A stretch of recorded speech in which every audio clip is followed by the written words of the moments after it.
Alright, and we are back. Hold on.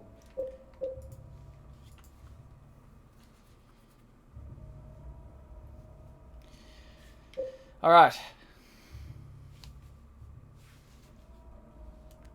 So, yep. Cool. Excellent. We are back. We managed to restarted the computer, managed to get back to the point that we were at before James gave us the James fucking died ending twice. Before he experienced such a severe psychotic break that he broke my fucking computer. And now we're at the bottom of a well. And there appears to be no way out. It's just a wall. It would be impossible to climb this. Huh. This is different. Just this spot here feels different than the rest of the wall. I wonder if I could somehow break it. You would not believe. I mean, certainly my first playthrough, I went to my big brother, also known as the internet, to say, "How the fuck do you get out of this? There's no way out." And then, yeah, all you have to do is because I interacted with so many spots around, and it just told me the same thing. It's like, oh, you have to interact with this one specific spot on the world that isn't actually visually different from any of the other spots.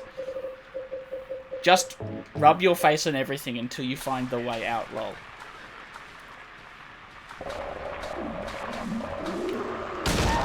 So yeah, I never particularly appreciated that.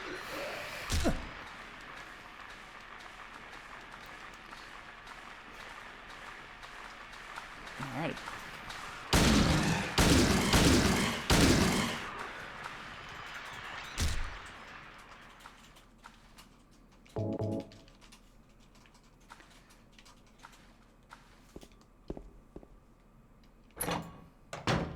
No, not entirely, no. So here we go. Here's number 2 of the series of holes that we're going to have to jump down tonight. But the hole is locked. So the room here is literally upside down. So this is meant to be just a hallway, but it's now a hole. And we want to unlock that door / floor so that we can jump into the forbidding chasm below. Is there anything here? No, okay. I'm not missing anything here. Nope. Alright, so for this one, I believe what I have to do is head into here. There's a key here. I'm going to need to use the battery. My flashlight's going to run out. There we go, spiral writing key. So the flashlight's going to run out. I'm going to want to stand right next to the door before I do this, because I'm going to use the battery that we found in the hospital before. And then there are going to be bugs all over the walls. So I want to try and guess the combination. You do have to guess. It looks like it changes every run. So we want to use the keys that have had the numbers rubbed off, because those are the keys that people have pressed. So let's try 941. No, not it. Okay. 149. Okay. How about 419? No. 914. 194. Yep, that's it. Alright. So, thrilling guessing game action. Use that. Okay, where's the key we need? Spiral writing key. The cylinder is engraved with spiral writing. It says, "'Tis doubt which leadeth thee to purgatory." Interesting. Let's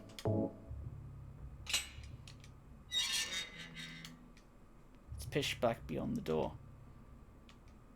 Yep. We're gonna jump down the hole.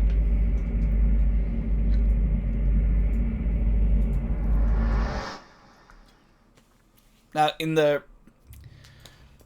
Oh, here we go. I won't talk, because we're about to have another run-in with Eddie. Everyone's favourite character.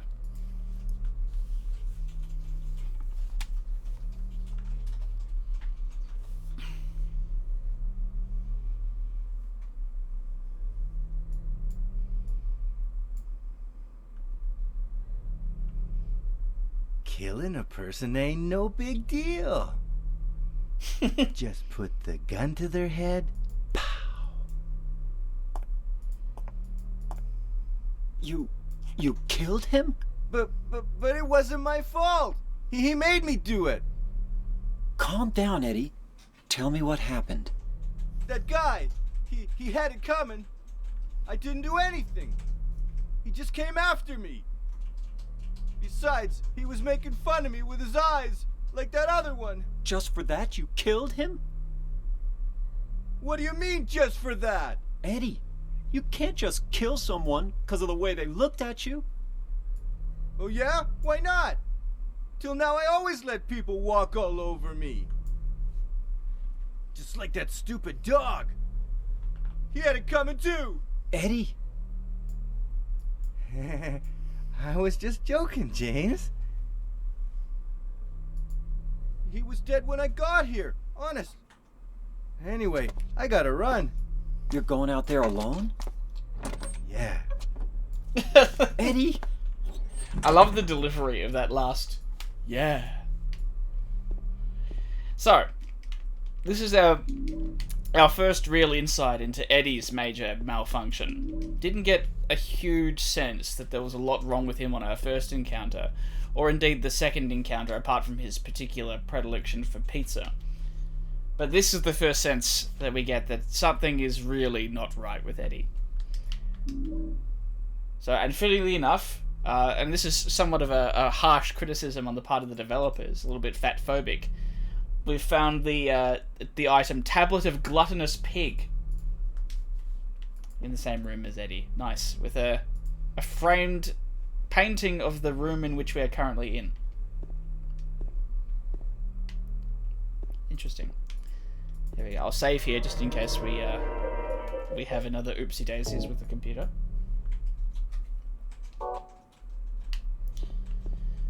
There we go.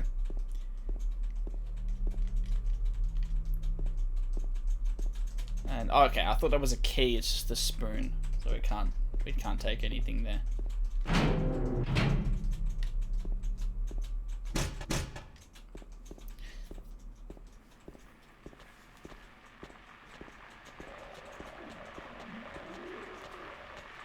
So Eddie has alluded to a run-in with a dog.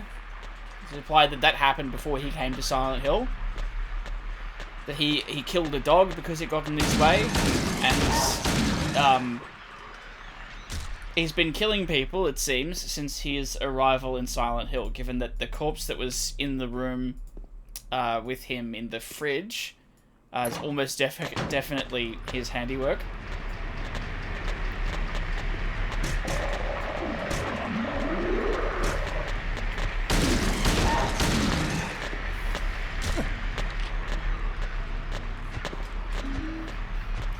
But enough of Eddie for now. We will see a little more of him later, and we'll get more of an insight as to what's going on with him.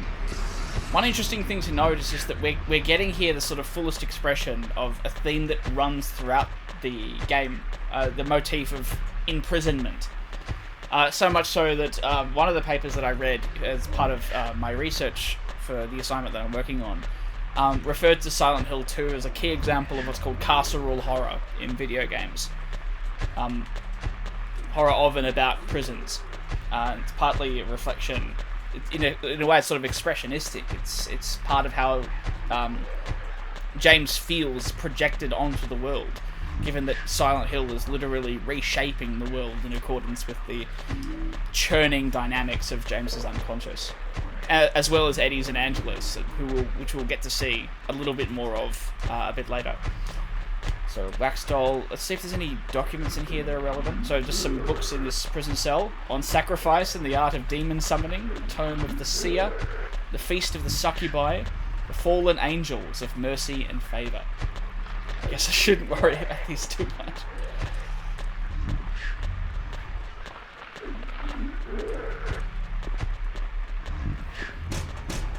There we go.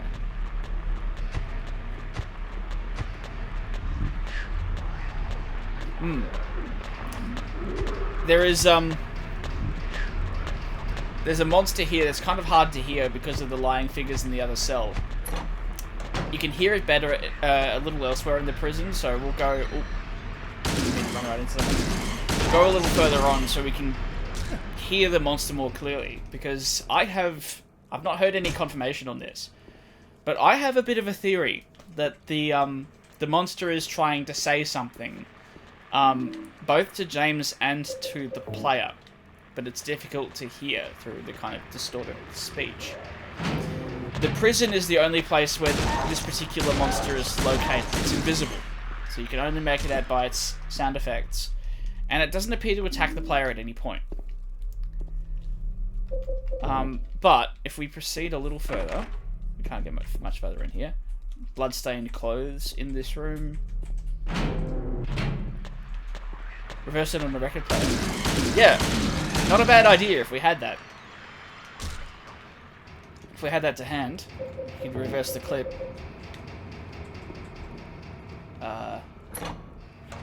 Here we go. Yep. So we should be able to hear the monster in here. So it's footsteps.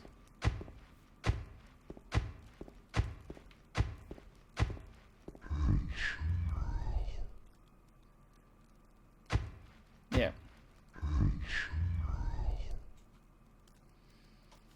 There you go. So we've heard it say something a couple of times. Let's see if we can hear it say it again. Yeah. I think what it's saying is, it's you.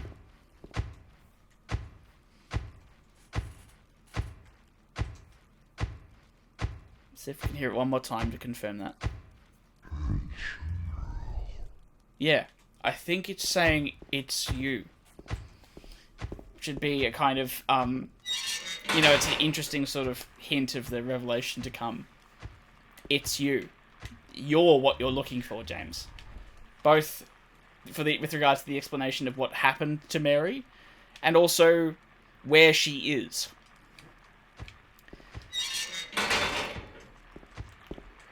So, to bring a bit of theory onto this, I've mentioned in passing before one of Freud's major successors, a French psychoanalyst named Jacques Lacan. And he has one of his most famous ideas refers to a sort of, it's kind of hard to explain Lacan's some difficult ideas, but I'll do my best. Basically, Lacan thought there were kind of 3 dimensions of human experience, and one of them is what he called the imaginary. And what he means by that is it's the domain of experience involving how we identify and think through or with images. So we see ourselves in images reflected to us of other people. We reduce people to images. We use popular images, stock images, in an attempt to understand them. You know, it's part of what we get with political caricaturing and stereotyping. You could argue it's a form of thinking through images. And so he thinks this is a basic dimension of human experience. In fact, it's the foundational mode. When we first come into existence as babies,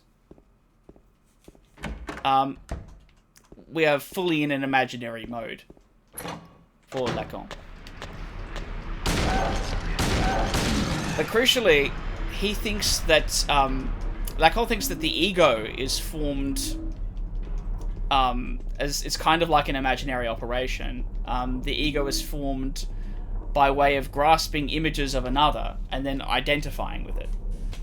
So seeing someone else, either a reflection of you in a mirror or someone else's image, and saying, as a result of seeing that, oh, that's me, or seeing yourself in it, or that's the sort of person I want to be, that's the person I am or I want to become. I'll just skip over that for now. And so Lacan, he often discusses this sort of dynamic whereby the ego constitutes itself with reference to the images of others, through using the kind of the image of a mirror. So he gives us examples, one of the first examples of this imaginary operation, of a child the excitement and joy that a child experiences between the ages of 6 and 18 months when it first begins to recognize its reflection in a mirror. But crucially, Lacan says this isn't like a fully unblemished story of triumph. There's also a kind of essential mistake going on here. With the infant shows us more clearly what's gone wrong, in that the infant looks at the image of its body reflected in the mirror, which is, you know, relatively coherent and stable, and it imagines that it itself is a lot more coherent and stable than it actually is. And in a sense, this is quite literal, because it doesn't have full command of its motor faculties yet. But in another sense, this is a more general sort of comment on the human condition for Lacan, in that we're all much more fragmentary and unstable than we would rather we be.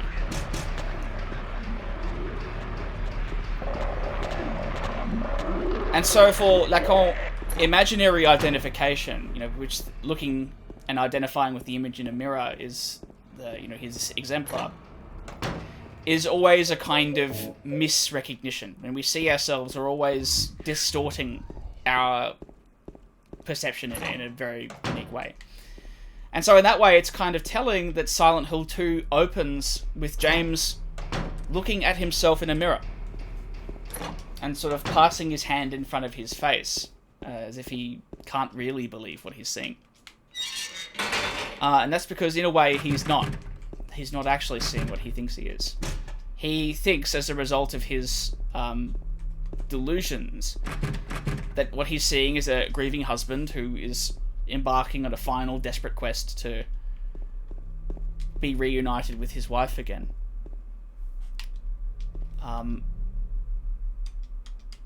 That's right. Do I have the horseshoe?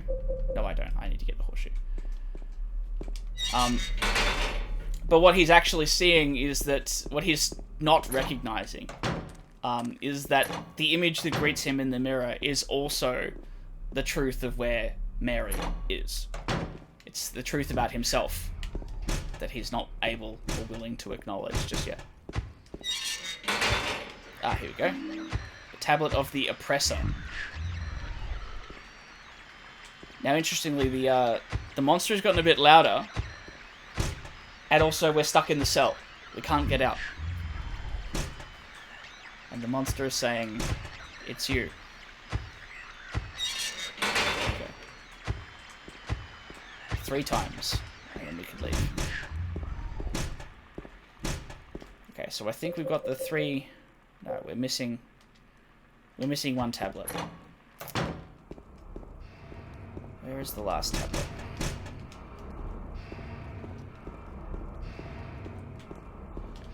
Okay, let's check the map. What rooms haven't I been in?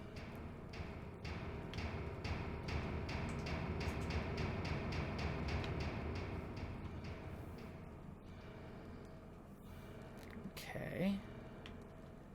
I'm gonna have another pass over those cells I wasn't able to get into, just in case I missed something important back there.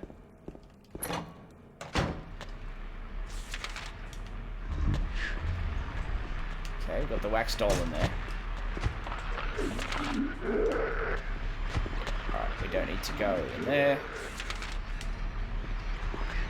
Okay, that's well good. It's just a monster in there. Okay. So where's the horseshoe? Ah, it's in here. I think it is.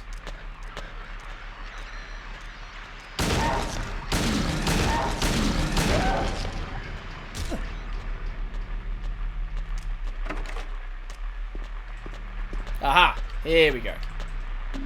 That's it. The last tablet. And then when we enter all the tablets in, we can get the horseshoe that way. There we go. We've done it, folks. James is fixed now. Hooray! We got Mary back. We're fixed. Quest solved. 100 experience points. We're all good, baby.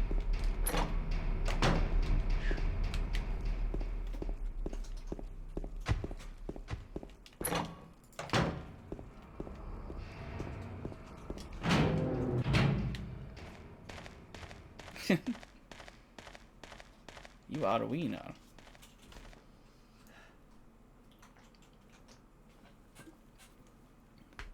Now, interestingly enough, we have a little representation here. I can't make out the text on this slab, but you can see there's two pyramid heads with spears standing on either side of a hanged man. And it's going to be important for what we're about to see immediately, but also it's going to be an important image for a little later in the game, as we will see. But I think for right now, probably what's best to do is to enter in those tablets we found.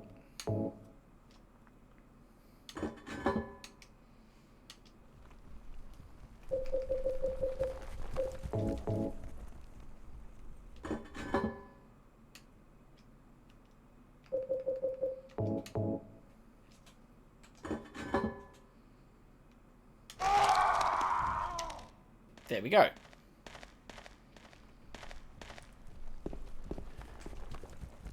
There are 3 ropes hanging from the scaffold. So, interesting. These kinds of rope nooses are going to become a little bit important later on. Ah, here's the horseshoe we wanted. We got the horseshoe. See, now we can access the trapdoor. We had a look at the trapdoor before, but there was no way of opening it. See, now we do. In one of the weirdest puzzles in the game. So we've got... let's find it. We have a horseshoe, we have a wax doll, and we have a lighter. So the plan is to use the wax doll...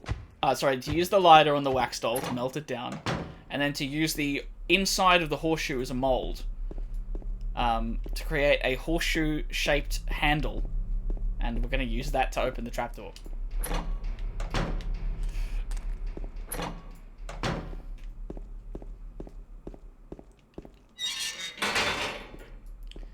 It's a little bit of moon logic. I know that I certainly stumped me my first time playing through this.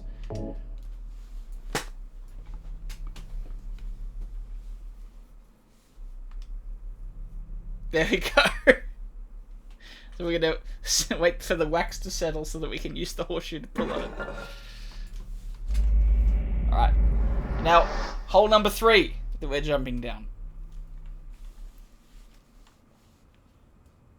Just keep going down, down, down. Literalizing the metaphor of depth psychology. Here we go. It looks like the lock is broken. I can't open it. As I approach the door, I get a whiff of some rotten smell coming from inside.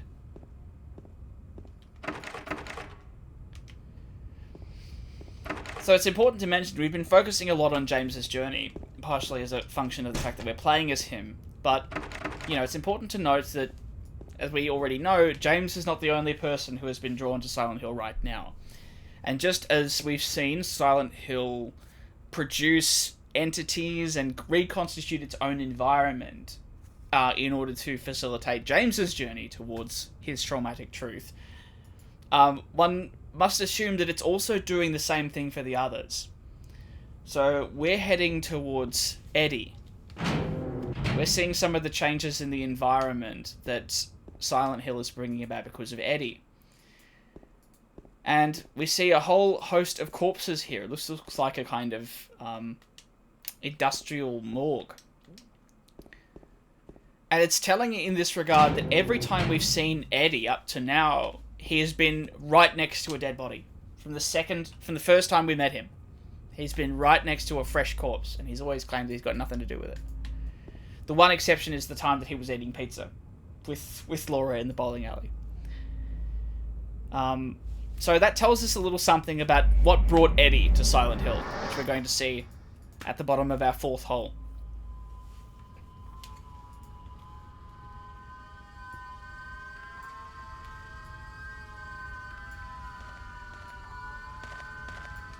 It's the sort of music that lets you know that everything's just going to be fine and dandy. Another hole. Even James says another hole. Do I really have to drop through it? Yes, and it's not going to be the last. So down you go. Because we're really hammering home that we are embarking on a descent that, on a psychoanalytic reading, is metaphoric for descent into the unconscious. We are approaching nearer and nearer to the site of James's truth. To do that, we have to dig down, very deep down. So we're looking at the sort of crumbling foundations of a lot of these buildings here.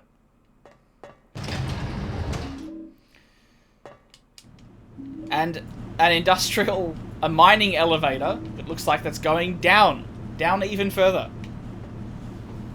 So the descent carries on.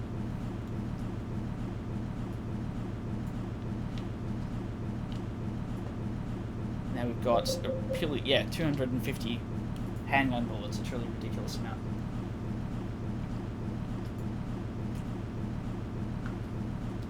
But we're not going to want them for this next encounter. We're going to want the shotgun, actually. Oh, that's alright. By all means.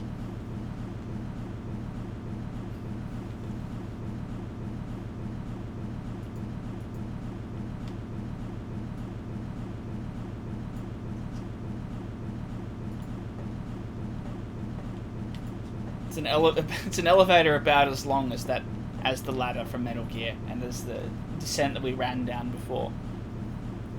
Really hammering it home. And here we are. We're at bedrock. With an incongruous red square.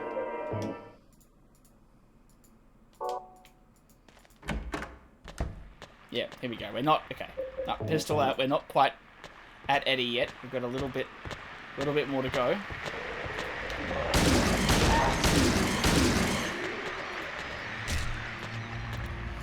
And I'll just quickly reiterate, because I think that the comments on this were lost in the technical difficulties, which meant that we might not have the recording of the original version of this stream. Only lasted for about 20 minutes before the computer shut itself. But we were discussing how the lying figures here are often read as a sort of representation of a person in a body bag, but as if the body bag was actually blended with and became indistinguishable from the person's flesh. So this obviously is an allusion to Mary. Oh, whoops. Pyramid head again. I went the wrong way. That's right. Gotta go to your left. Because there is a very special item in this room. There we go. So we got some shotgun shells, and Pyramid Head has just left his knife on a table. It's just sitting in this room. And we can take it, the great knife, and use it, and Pyramid Head never has it again. So because he was careless and just left it there, he never gets to use it. So we have the description here: massive weapon wielded by Pyramid Head, hard to use but lethal. And it moves like this. So James moves this fast when he's holding the knife. He's similarly bowed down by it. And the attack animation looks like this.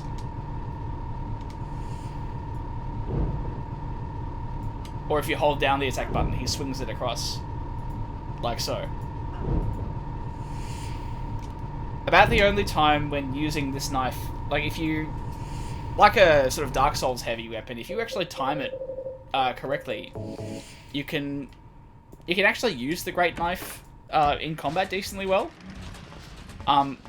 It's going to slow you down to a crawl, so it's not great for exploration. But it's actually surprisingly useful against a boss fight a little later in the game, which is essentially just a DPS race. But if you just hold down the attack button with that, then there are worse strategies of dealing with that particular fight, as you will see a bit later. Where is this lying figure going? Come on. Yeah. I don't want to get too close to it.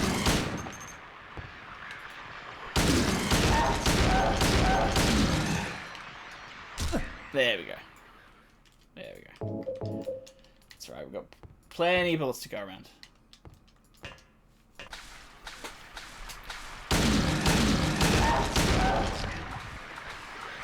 See, generally in survival horror, you have to be very frugal with your resources. It's a real question as to whether or not combat is the right solution to any given encounter.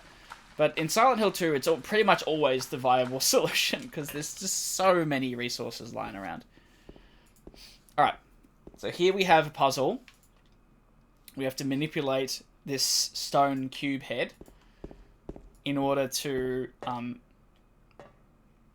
change the layout of this kind of cell. We have to align the various door sockets there with each other in order to open up a clear path through. This used to bedevil me because my spatial reasoning is not amazing.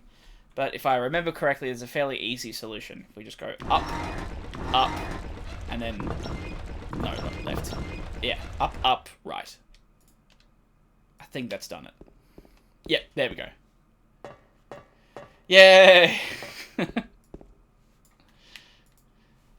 And look who it is. It's Maria.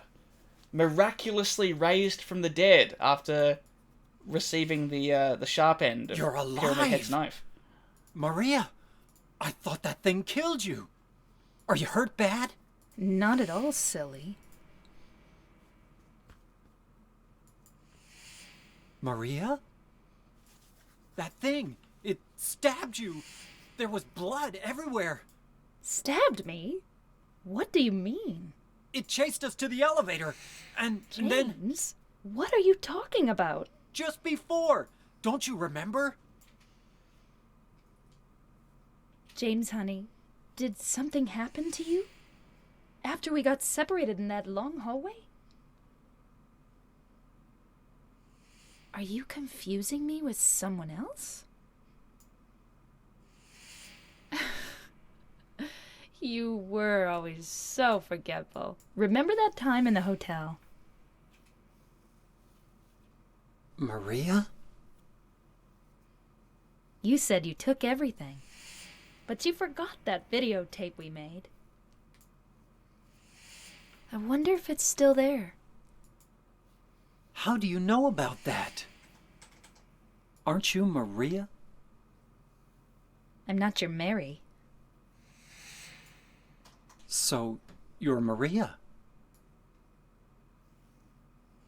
I am. If you want me to be. All I want from you is an answer. It doesn't matter who I am. I'm here for you, James. See? I'm real. Don't you want to touch me? I don't know. Come and get me. I can't do anything through these bars. Okay. Stay right there. I'll be there soon. James immediately thinking with his dick.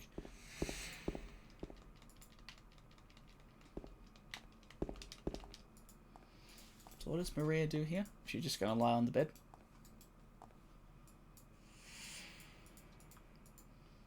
I don't think I've actually stuck around long enough to observe what she does.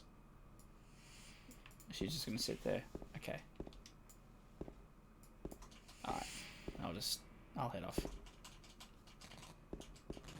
And then immediately go back. Has anything changed? No, okay. Alright. Let's go back. So, that cutscene's pretty interesting, isn't it? So Maria has come back. She doesn't remember what happened to her. She now appears to have memories that only Mary could have. Memories of a previous trip that she and James took to Silent Hill. And memories of home video that they shot in the Lakeview Hotel together. Now this is very interesting if Maria is actually someone who's completely distinct from Mary. There are a couple of different ways of making sense of this. On the one hand, it's fairly clear that Maria is some kind of construct of Silent Hills. She was conjured into existence for James when he got here, to lead him through Silent Hill. And also to, in a sense, tempt him to move in the wrong direction, to learn the wrong lessons from what he's done.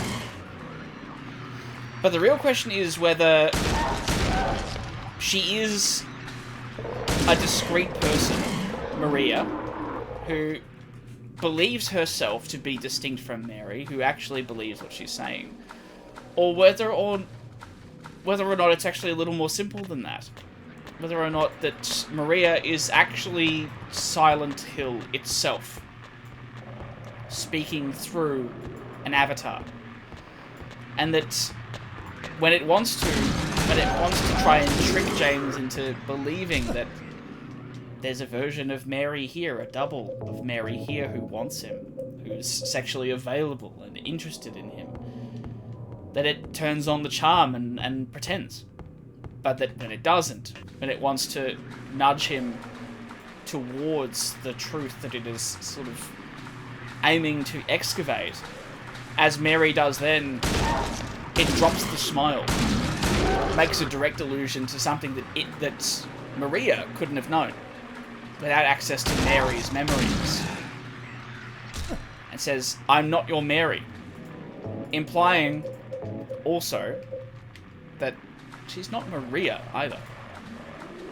She's something else.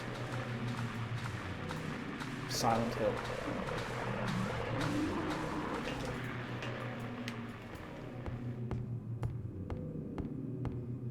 It's a really interesting idea. It's not one that I actually had a lot of opportunity to explore in the essay that I read on this. I kind of took Maria fairly naively as sort of what she appears to be on the tin, as a materialization of James's fantasy, a fantasy version of Mary. That sort of is autonomous in the sense that she acts of her own power, that she's not essentially a puppet controlled by Silent Hill, but is really doing what she believes to be right. She really wants to help James.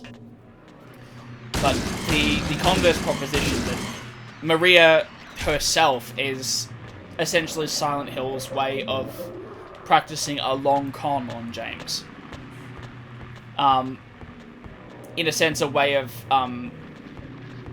tempting him, as we will see from the Maria ending, of making entirely the wrong decision, of refusing to learn the right lesson, and sort of reproducing the very situation which brought him here in the first place, ensuring that this loop of James entering an asymmetrical power relationship with an ill woman, experiencing frustration, killing her out of a combination of mercy and disgust, love and hate, and then out of desperation to have her back, returning to Silent Hill. That this cycle just carries on forever. That this is Silent Hill's way of getting revenge for Mary and of punishing James. Silent Hill enacting the impulse active in James's unconscious for punishment. He wants it.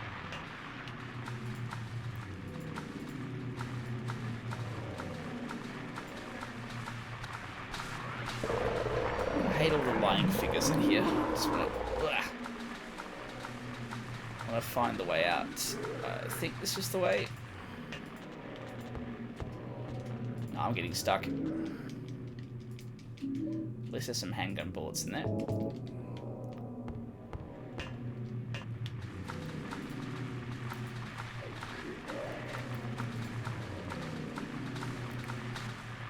I didn't realize there was Pyramid Head down here. That's interesting. I've never seen him down here.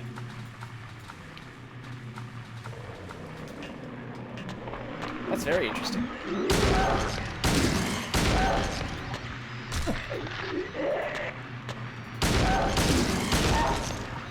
It kind of makes sense that they'd place Pyramid Head in this environment. It's kind of like a labyrinth. It certainly does communicate the sense of James being hunted or feeling pursued by himself, essentially.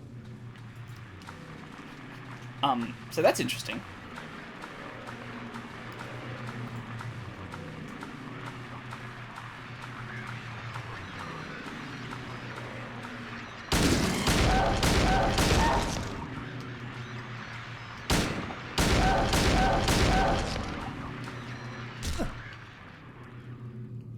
Alright.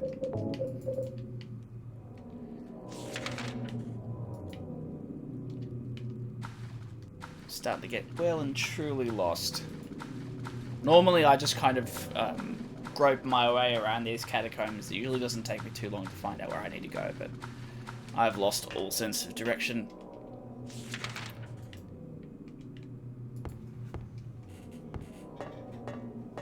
Okay, no, I think this is the right way. Yep, no, I recognize this particular environment. I needed to head through here.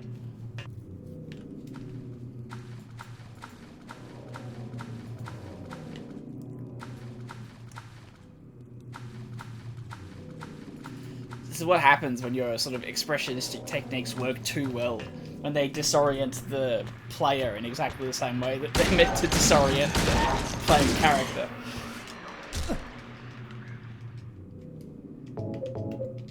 Alright, I think I was on the money before. I think it's in here. I just have to find the right way.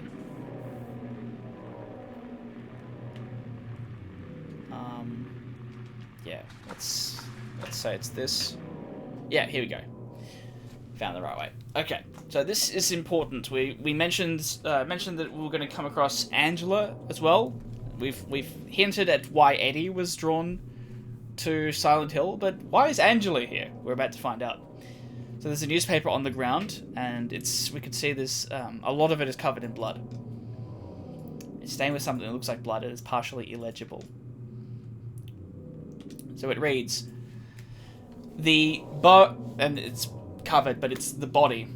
The body of a man later identified as Thomas, and Angela's last name is Orozco, so that's Thomas Orozco, lumberjack, age 39, was discovered in the something. I believe it's family room, lying face down. The probable cause of death was multiple stab wounds to the front of the neck and the left side of the torso by a sharp-edged weapon. The estimated time of death was somewhere between 11 PM and 12:30 midnight. Due to signs of struggle in the room and the lack of a murder weapon, police are considering this a homicide and have opened a murder investigation. The lack of a murder weapon, that's very interesting. Furthermore, given the fact that the cash in the room was untouched and Mr. Orozco had a history of drunkenness and violence, the police suspect that the motive was not robbery, but was a crime of passion. Now, cause of death was due to stabs with an edged weapon, and it's missing. And this is the knife that Angela gave us. It's the knife that she had on her already at the start of the game, and we examine the blade is stained with something red. I think that's fairly straightforward that Angela's knife is the murder weapon in this case. She used this knife to kill her father, Thomas Orozco. Now the real question is why? And that's a question we're going to have answered in the next room. Newspapers are scattered all over the walls and floor. There seems to be nothing of interest, but this one has today's date. That's kind of strange. Today's date. What happened?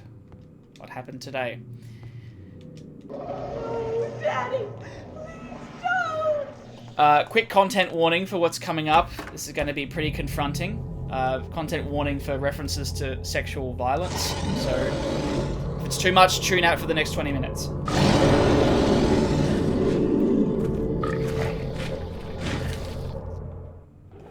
So this is the boss fight called Abstract Daddy.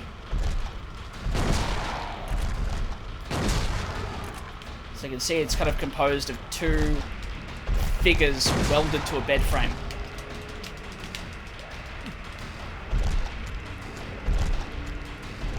Angela's in the room, and the room is covered with some strange sort of piston that's moving in and out. I don't think I need to explain what that represents.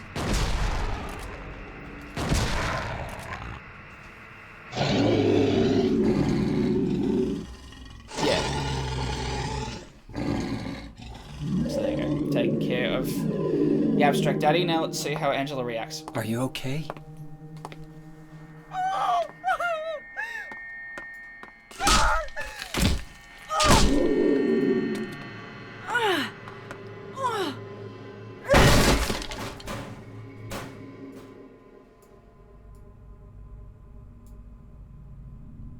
Angela, relax. Don't order me around!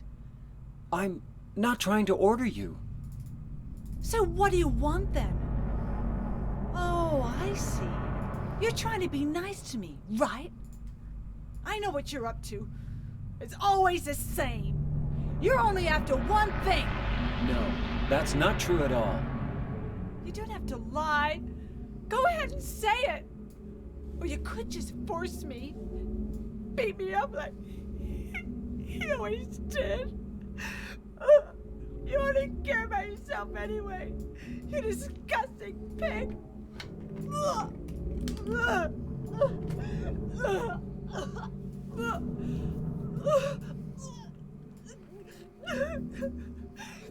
Angela.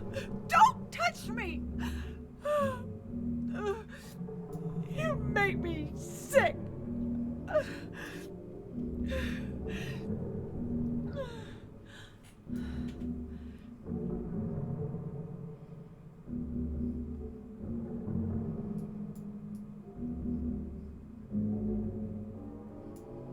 You said your wife Mary was dead, right? Yes, she was ill. Liar! I know about you. You didn't want her around anymore. You probably found someone else.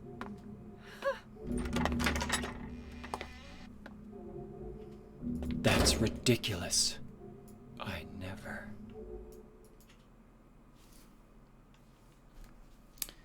Yeah. So that's a lot. It's a lot. So I don't want to linger too much on the significance of all that, but yeah, it's fairly safe to. This whole scene helps to explain what Angela is doing here. It's the implication is that her father was sexually abusive, and that she murdered him in self-defense, which is why I said at the start of the last stream that I think it's unfair that Angela's here. Like, yes, she committed murder, but I mean, it's like the most justifiable homicide you could imagine, right? I don't see why Silent Hill brought her here, but that's not exactly the point. We sort of discussed a little bit last night.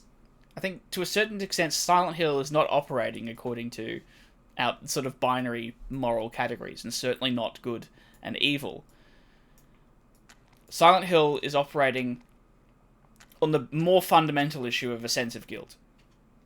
And we will see later from Angela that despite how justified she may have been, she does feel guilty for what she's done.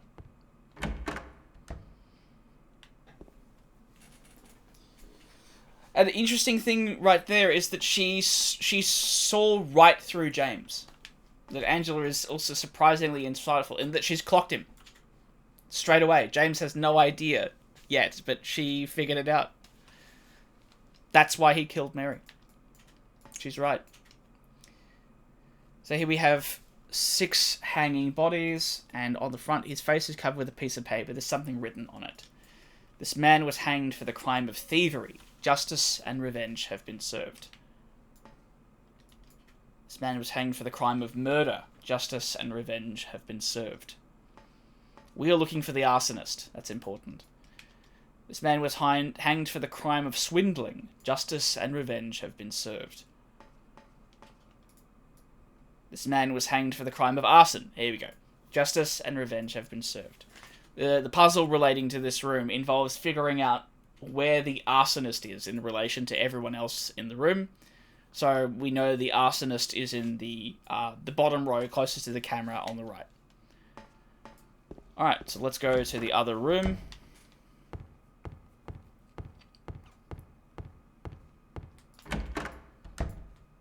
Alright.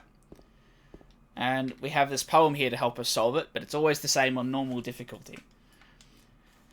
Dead men, swinging in a tree. How many dead men do you see? Tongue turned blue and face gone grey. Watch them as they twist and sway. The first one killed the butcher man, then cooked him in the frying pan, served him to his hungry guests, and gave them seconds on request. The next one, with his smile and sweets, stole poor children off the sweets. To men who dressed unsavoury, he sold them into slavery. Breaking into a home at night, the thief he had a nasty fright, filled his foolish head with ale, woke in the morn in the county jail. The artist, with his daunting skill, tried his hand at painting bills, but caught in a rain he was undone, when the ink he'd used did start to run. With promises of great return, taking gold he did not earn, bundled it up out of sight, quietly slipped off into night. 3 houses into ashes burned, the sheriff with no place to turn, did spy a stranger to his town, locked him up and beat him down. Dead men, swinging in a tree, how many dead men do you see? 6 feet long and 6 men wide, round their necks the noose be tied. So we have to find the one innocent person in that list of 6 men executed, and tug on their noose. So we're after the arsonist who is here.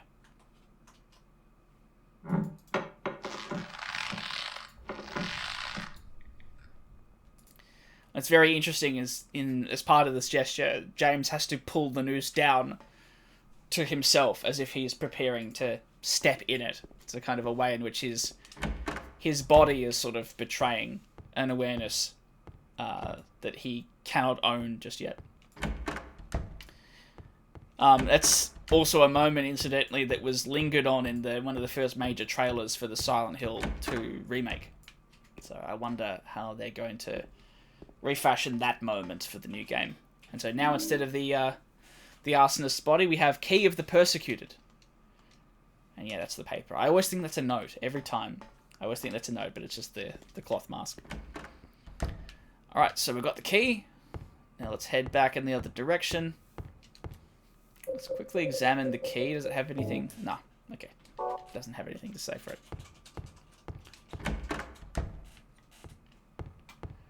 Alright.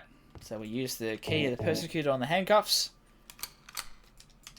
And we're home free.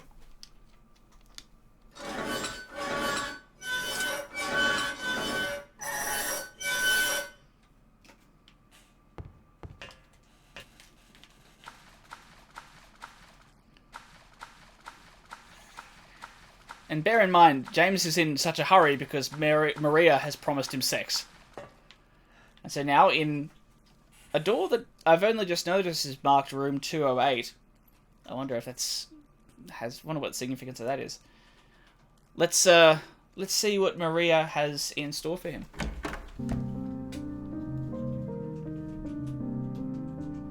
Maria? Maria's dead again. Maria, no. What happened to you? Why?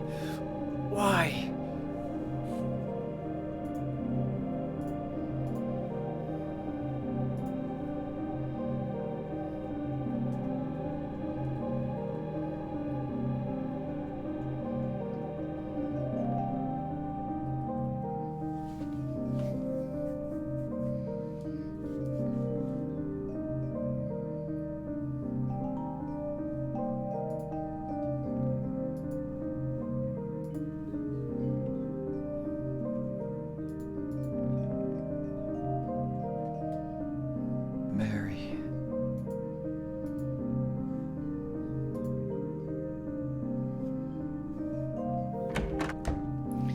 It's starting to dawn on him. He said Mary there.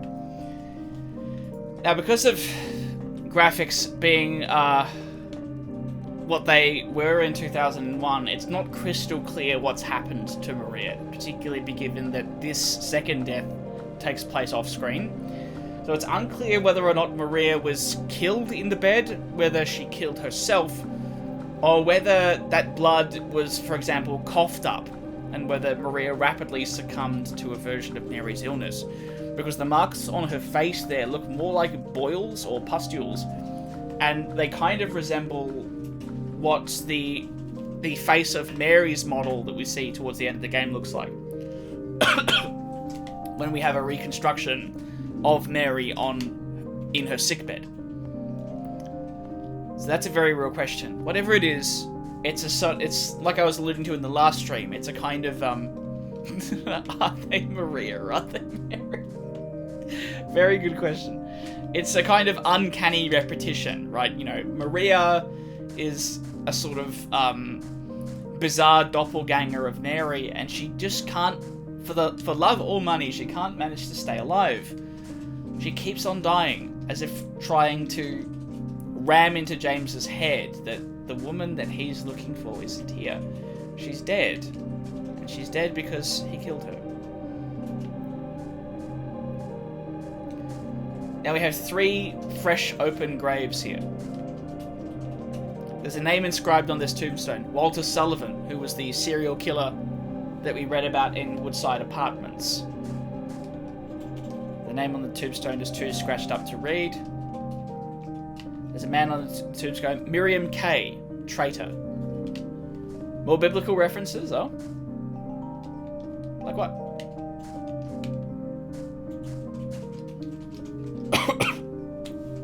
This felon drank one last bottle of ale before he was executed and laid here to his eternal rest.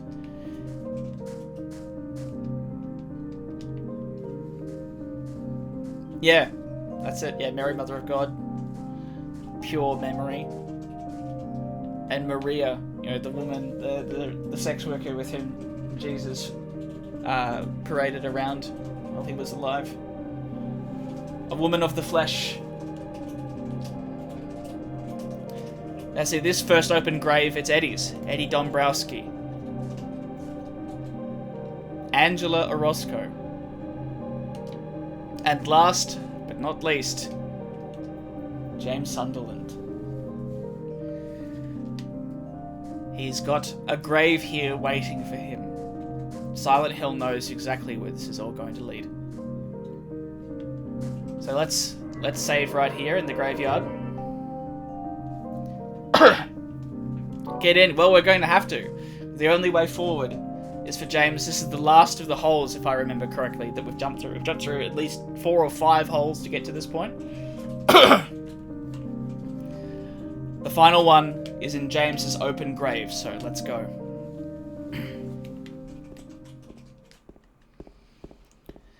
And now that we've fallen through the hole, we have yet more descent. We have bare earth. And the environment around us is starting to get a bit cold. I have a feeling we're going to run into old pal Eddie again. And I will want the shotgun for this.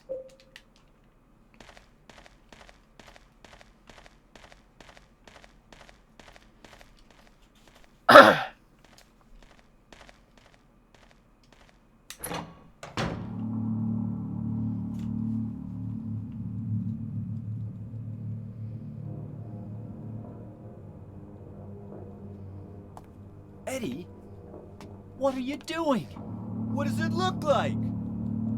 He always busted my balls. You fat, disgusting piece of shit. You make me sick. Fat ass, you're nothing but a waste of skin. You're so ugly, even your mama don't love you. Well, maybe he was right. Maybe I am nothing but a fat, disgusting piece of shit. But you know what?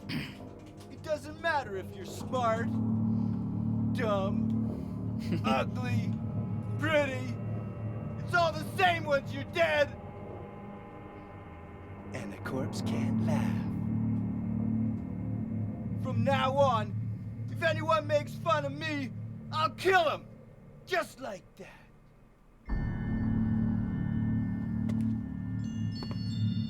Eddie, have you gone nuts? I knew it. You too. You're just like him, James. Hey, I didn't mean anything. Don't bother. I understand. You've been laughing at me all along, haven't you? Ever since we first met. I'll kill you, James! So, Eddie has completely lost it. And here we have the thrilling gunplay. Alright, so that's not the end of it, it's just phase 1.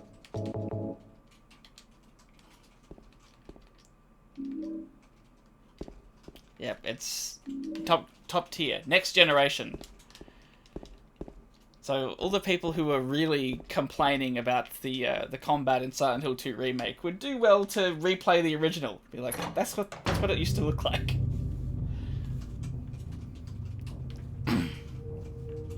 Do you know what it does to you, James?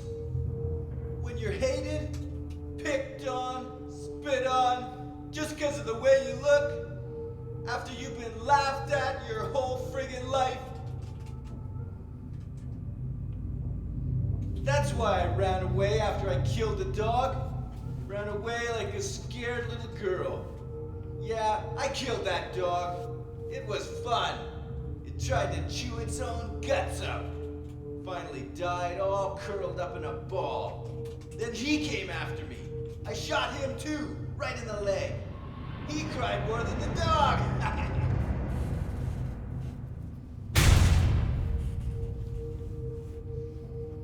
He's gonna have a hard time playing football on what's left of that knee. You think it's okay to kill people? You need help, Eddie. Don't get all holy on me, James. This town called you too. You and me are the same. We're not like other people. And once again, Eddie's kind of right. Don't you know that? Let's party!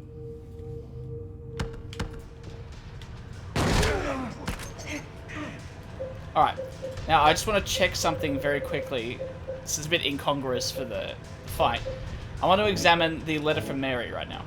There we go. So we can see here, the letter from Mary is still here. The text is still on the paper in the envelope.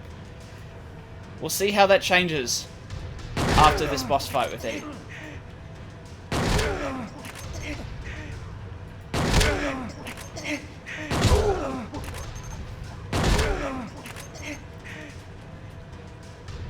Okay.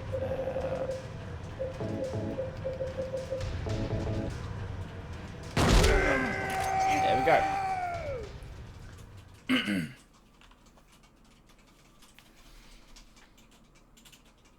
Eddie? Eddie? I killed a human being. A human being.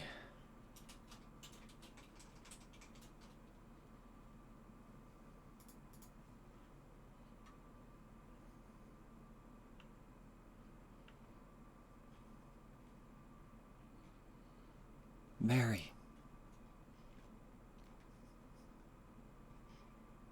Did you really die 3 years ago?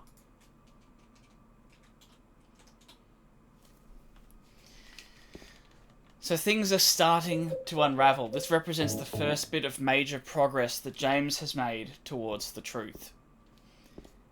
And part of the reason why is that killing Eddie has sort of dislodged his delusions a little bit. But that's okay, Norpy. So to catch you up on what's happened, we've had some interesting cutscenes. We had an encounter with Angela and a horrific monster that's representative of her past. And as you can see, Eddie's dead. We just had a boss fight with Eddie. Because Eddie has completely succumbed to his paranoid, homicidal rage. The same sort of homicidal paranoia which brought him to Silent Hill in the first place. fleeing a violent altercation. Got lost in the pizza sauce there. The marinara sauce was laid on too thick for Eddie. Clogged up the arteries to his brain. Yeah, so the fact that James was forced to kill Eddie here made him realize, by virtue of its similarity, he experienced the sense of horror upon killing him. I killed a human being.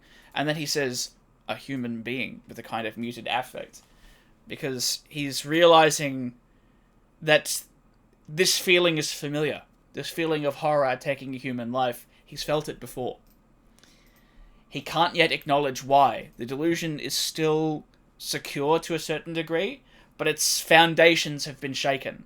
Because in a sense, he's now starting to realize that it can't be true. Because he recognizes what it feels like to take a human life. Which is why, after he has that kind of uncanny repetition, he stands up and he says, Mary, did you really die 3 years ago? But what's significant is the particular accent he places in the sentence there. He says, did you really die 3 years ago? Whereas what he really should be asking is, did you really die 3 years ago? That's the central point. This is something, let's just quickly interact with Eddie to see what happens. He's looking down as... Okay, we can't interact with Eddie at all. He's just looking. So, before the Eddie boss fight here, supplanter, replacer, assailant.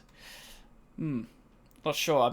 I'm not sufficiently familiar with the biblical connotations of the name James, so I'll have to leave that to one side. But one thing I wanted to point out is that before fighting Eddie, I checked the letter again, the letter from Mary, and it was still there. Let's look at the letter from Mary now. Here it is. It's blank. There's no writing on it anymore.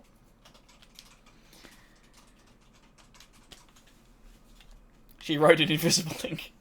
And the lemon juice is finally dried out. But no, like, I mentioned in the last stream that Mary's letter, on a psychoanalytic interpretation of Silent Hill 2, Mary's letter serves as kind of a secondary revision of the dream work on the part of Silent Hill. It's Silent Hill brought the letter into existence and manifested it to James, sent it to James, made it a real object and sent it to him. Sorry, Kiseki, I killed him. I'm sorry. I had to. He gave me no choice. But in a certain way, you know, he also helped me to realize the truth about myself. That this isn't the first time we've taken a human life. But also, yo, Kiseki is back. Welcome back. So Mary's letter was sort of, like I mentioned in the last stream, it functions as a secondary revision of the work. It's of the dream work. It's what James needed to make his journey to Silent Hill intelligible to himself in the context of the delusion that he's constructed. And so now, because the fact that he's killed Eddie has revealed to him that this isn't the first time that he's taken a human life, the text on the letter has disappeared. The letter is beginning to fade out of existence because it is no longer beginning to be needed. James is beginning the process of restoring his repressed memory to consciousness. This is the first step. And it won't be long now before we see the second step.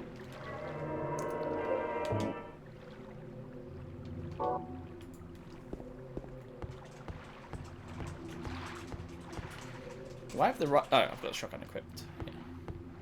Instructions unclear. Killed my wife. Alright, now we're having a nice little trip in the kayak. Some very peaceful, relaxing times after that horrific encounter with Eddie.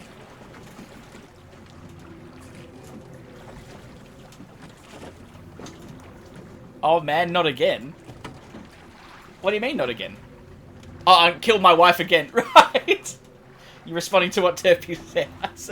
I was like, this is the first time we're seeing a kayak. It's not like we had a previous kayak sequence that was particularly horrible. Okay, so let's spin the kayak around until we find... To be fair, this kayak sequence is a little annoying, because it's not the most responsive thing. Look, I've got the stick fully held to the left. I'm trying to turn around, and it's not very responsive. So the significant thing is we've got to head towards that light. So as long as the boat is pointed in roughly this direction, we're okay. All right. So we're just gonna sit here and row there for a bit.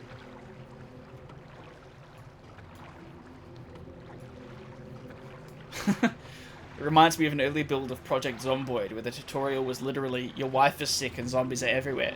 I picked up a pillow and thought, oh, I can make my wife comfortable, but the interaction was Jamesing the wife.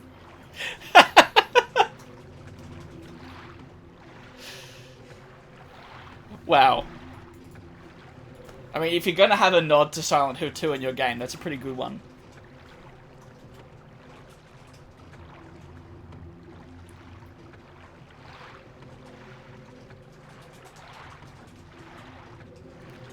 Yeah, we're about to head to the final major part. Yeah, we're crossing the lake to the Lakeview Hotel. This is the final major area of the game.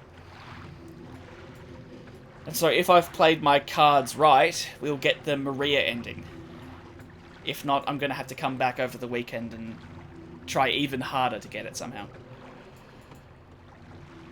And yeah, we are going to have a final boss battle. Yep, there is one, although... no, Eddie was probably... It's a boss battle, but Eddie is probably a bit harder than the final boss. The final boss of Silent Hill 2 is quite easy.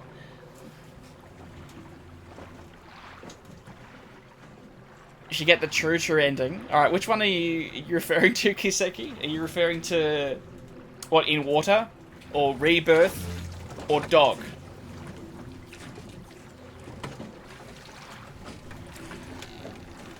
Yeah, the dog ending. Yeah, dog, obviously, yeah. I do have a save file of the dog ending. Because I think that was the last ending that I got before this particular playthrough.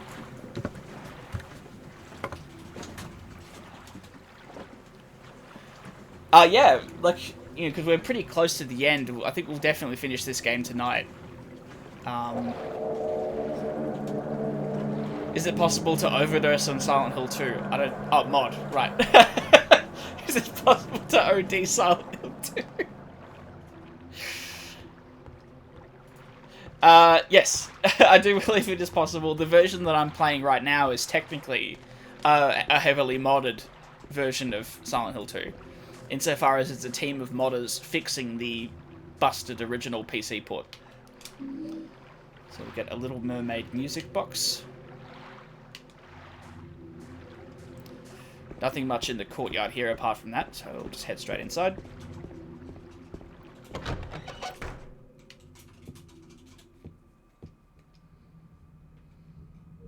Aha! Here we go. We have a little note. Waiting for you in room 302 of the Lakeview Hotel. Could Mary be here? Waiting for us?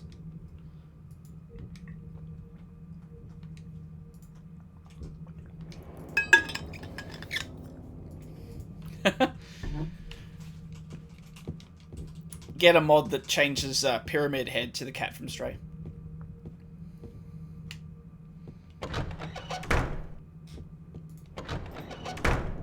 James. This is awesome. I'm going to have to read this aloud. There's a nice Easter egg ending in Shattered Memories when you're at therapy, and suddenly James comes in with "wrong day again," and after James leaves, the therapist says, "Huh, haven't seen his wife in a while." Ring.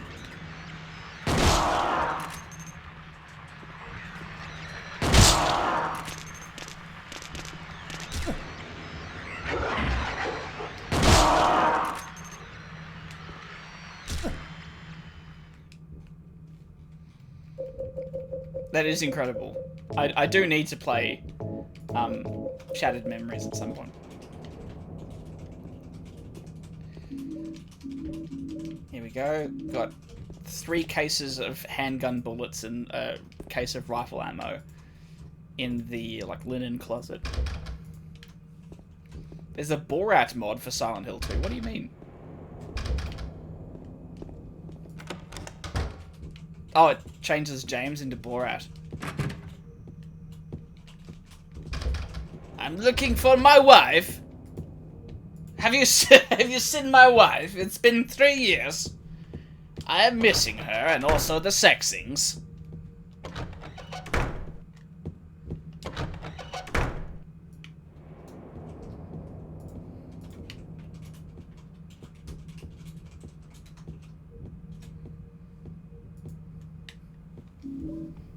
I got the fish key.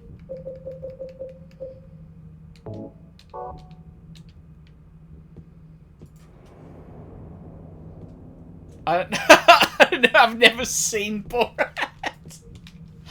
Imagine making a Borat mod for Silent Hill 2 of all games, and you've never seen Borat. Did I scare you?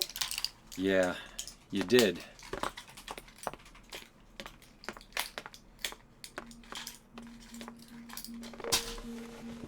You're here to find Mary, aren't you, James? Well, have you? No. Is that why you're here too? She's here, isn't she? If you know where she is, tell me. I'm tired of walking. I wish I knew. But she said it in her letter. What letter? Wanna read it? But don't tell Rachel, okay? Who's Rachel? She was our nurse. I took it from her locker.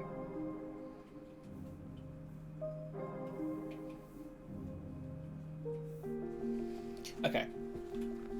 So, Norby, you asked last night whether James had killed Mary recently, or whether it happened 3 years ago.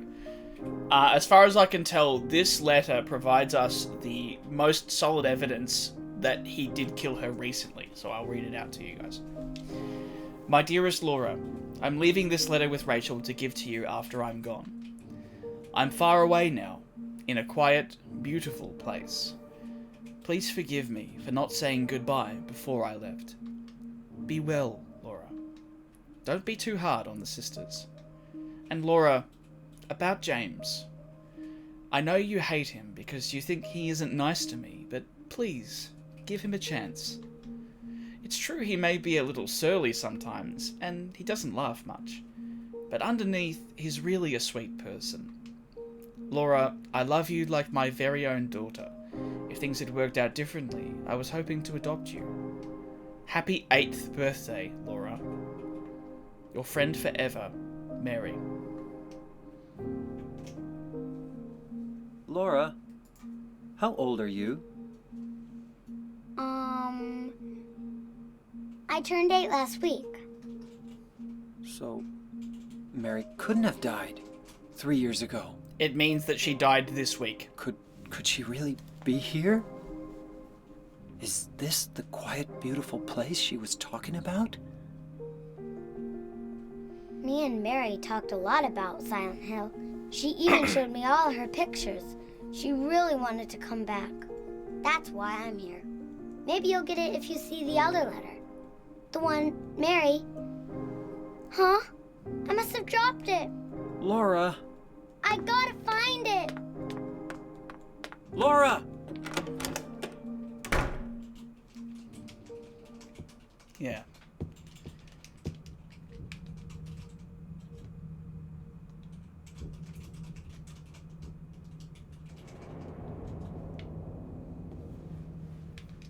There's a piano here. I remember how much Mary liked to play the piano.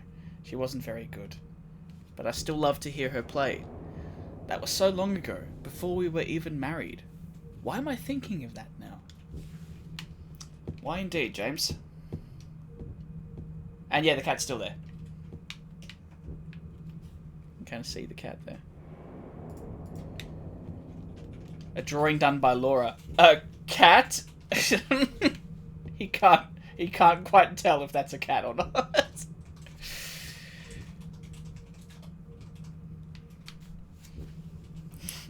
A cat. Hope this isn't Laura's cat. Yeah, what else could that have been? It's a cat, dude.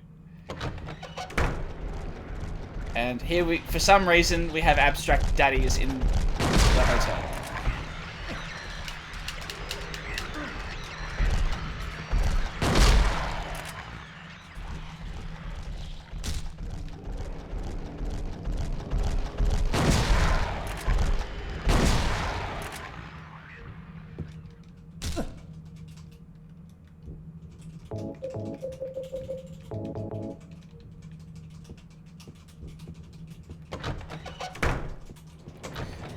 One interesting and somewhat chilling implication to the fact that there are abstract daddies in Lakeview Hotel, apart from the fact that Angela is here somewhere because we run into her later, is that there is, you know, I mentioned in the last stream the concept of overdetermination, which is the idea that condensation figures in dreams tend to be informed by way more sort of latent ideas or thoughts than actually find expression on the manifest layer of a dream.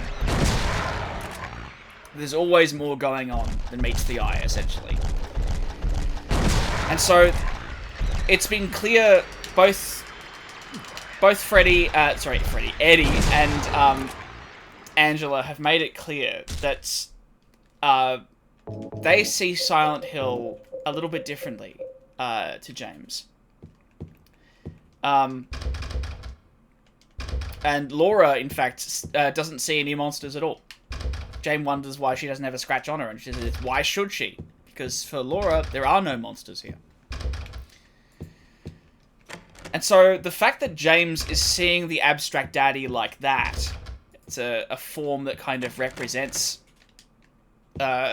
two entities writhing on the bed, an allusion to Angela's sexual molestation by her father, is kind of troubling, because it represents the idea, or it maybe alludes to the idea, that that kind of undercurrent of sexual aggression also describes how, like, it also characterizes how James related to Mary. Part of the reason he killed her is because Mary was sexually unavailable to him, and he didn't want to live with that anymore. And so rather than go to therapy, he killed her. Yes, so yeah, Maria, we had a discussion before as to whether Maria is, you know, like an autonomous sort of construct of Silent Hills, whether she has been given sort of artificial life, or whether she is just like an avatar used by Silent Hill. Laura, it's not so sure. Laura could, because the comment that she just made about, that's why I'm here because she says, Mary wanted to come back to Silent Hill so much, that's why I'm here, might imply that she's dead, that she died not long after her 8th birthday, and that this is sort of Mary's memory of Laura, and partially James's memory of encountering Laura at the hospital, that is sort of being materialized here through Silent Hill's power. But it also could very well be the idea that this is actually Laura, and that Laura has been summoned here by Silent Hill specifically to torment James, because she basically serves as Mary's conscience, as the sort of the part of Mary that was aware that James didn't have her best interests in mind. It's part of why Laura didn't like James from the drop, because she kind of knew that he wanted to get rid of her.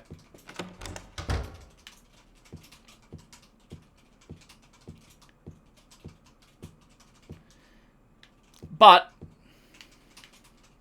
well, I suppose that depends on the ending, because in the Leave ending, you know, Laura leaves Silent Hill with James, so I think Kiseki, with reference to your comment, it's a bit of an like a yes and rather than an either or in this case. In that, to a certain degree, just as James felt ambivalently about Mary, it's also implied that Mary felt ambivalently about what James did. She didn't want to be murdered, but she also recognized that she hated her life, that she didn't have a lot left to go, and that she was sort of holding James back. So the ambivalence is in both directions. So she sort of understands that part of what may have motivated James was a genuine sense of mercy, a genuine desire that his wife shouldn't suffer anymore. But that this is complicated by James's ongoing sexual resentment and his the sort of growing sense of general resentment and hatred of being tied to a woman that won't allow him to live the kind of life that he wants. So here we have a little card. Mr. James Sunderland, the videotape you forgot here is being kept in the office on the first floor. So that's, I think it's pretty straightforwardly Silent Hill addressing James directly. So there's the key. So it's a really question. I think one point in the Laura is dead and that this is Silent Hill's reconstruction of her column is that she doesn't appear sick at all. It'd be one thing if she were running around with, you know, like, for example, a tube connected to her nose, like a breathing tube or whatever, or if she were wearing a hospital gown or anything. But she has no visible signs of illness at all. So it might well be sort of like a representation of Laura as Mary would have liked to remember her. In which case, perhaps Laura is dead.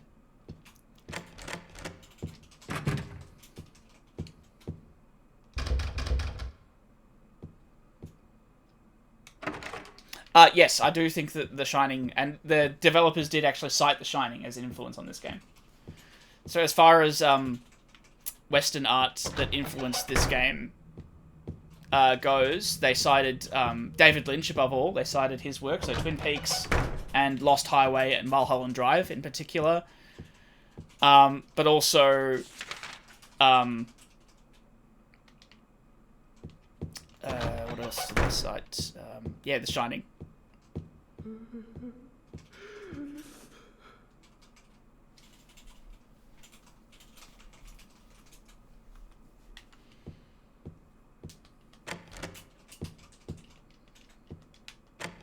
Okay, I don't have the key to this yet. Oh, that's right. I need to go back to that room with the... Sorry, I've been chatting. I haven't really been paying attention to what I've been doing. That's right. I need to go back to this suitcase and use the fish key on this.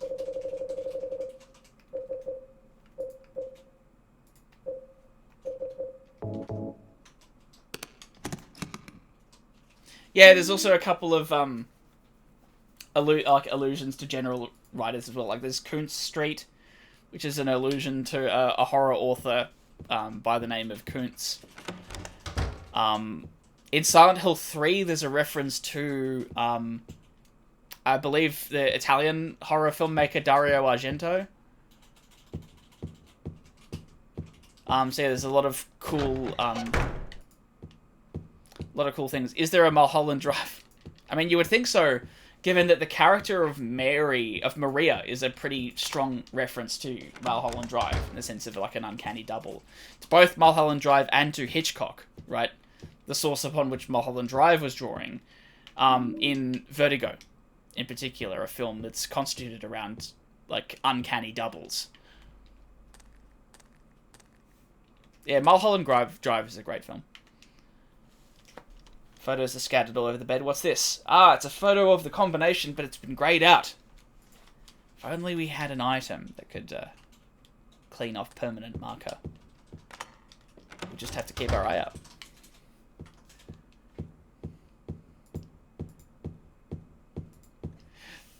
Kiseki, I know about some of the words I could try to sequence break, but given that I'm recording for comprehensiveness, I'm gonna do it legit. So we'll have to sit here while we go about the steps needed to get the actual puzzle.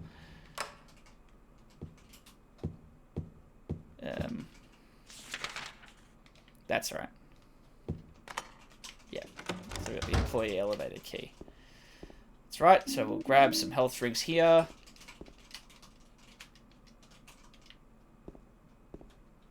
Okay. So what we need to do is, in order to dose of voltage. Shelf is... Oh, that's right. We need to trigger the weight limit. Weight allowance, 1 person. So, James needs to get rid of all of his items. Put an item on the shelf, put on shelf. And it does mean everything.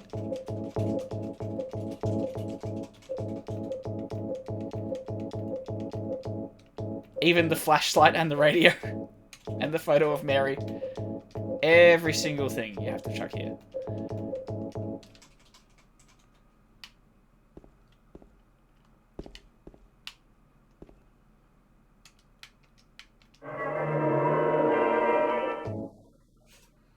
Keep the photo. It's an interesting experiment, but I'm going to not do that, just in case it counts towards the leave ending, because I want the Maria ending.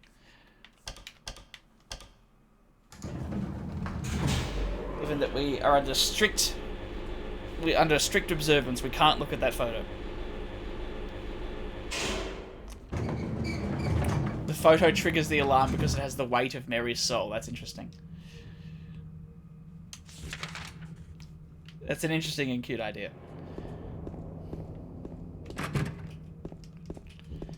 Alright, so there's a couple of items to grab around here. Let's check the office. And would you know, a videotape with Silent Hill on it. And a can opener.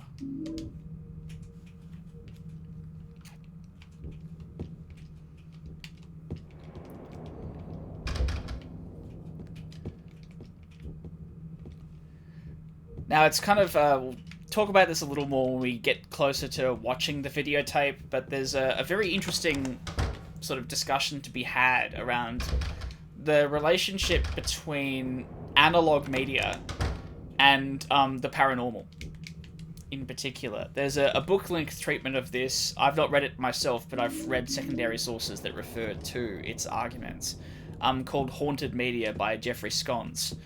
But one piece that I can recommend to everyone watching this is a short little book called Babbling Corpse, Vaporwave and the Commodification of Ghosts by US musician and cultural theorist Grafton Tanner. It's very short, it's like 80 pages long. And yeah, it's sort of like a little book-length treatment of Vaporwave, but it begins with a discussion of this sort of haunted nature of analog media in particular. And a lot of what he has to say about the way that sort of there's a history of treating older forms of media technology as haunted by ghosts in the machine. A lot of that has to do with what we're going to see when James plays the tape. There's a particular resonance to that sequence with a psychoanalytic interpretation, but we'll get to that when we get there. Alright, so we've got the... Yeah, that's it. Let's use the stairs. Alright, down we go.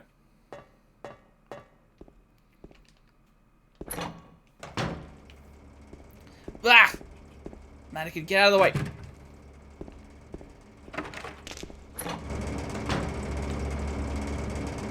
Okay, so we'll grab the key, grab the bar key.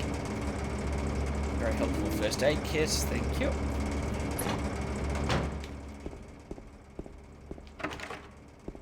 Oh, piss off. There we go. Got all these health drinks. Makes you wonder what these health drinks are. I'm not exactly sure what they're referring to. Is it like vitamin water or something? I don't know. Just says Medi Plus on the bottle there. So we've got a can opener just before. So we're going to use it It's a health drink. There's light bulbs in the can, so we've got a light bulb. No questions asked. Alright, yeah. I'm not going to argue with something that says health drink.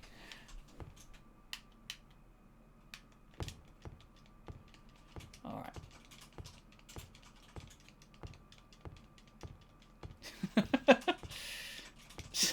Pure iodine. Okay, so let's whack our newfound light bulb in here. Tasty. Bar key. Okay, so now we've got the videotape, and what's this in the elevator? It's a can of thinner. We can use that on the photo to reveal the combination.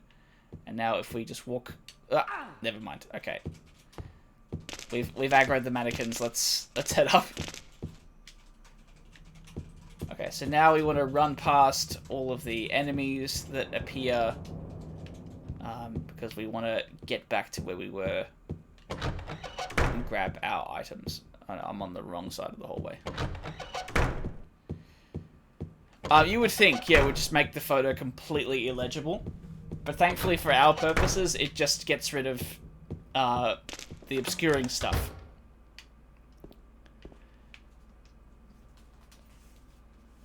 He doesn't see the keyhole, even if you've got a flashlight. Wow.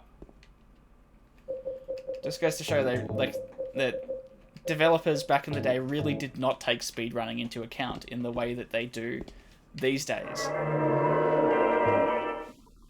Certainly Resident Evil devs, in the most recent spate of remakes, the RE remake devs have definitely taken speedrunners into account at every step of the way.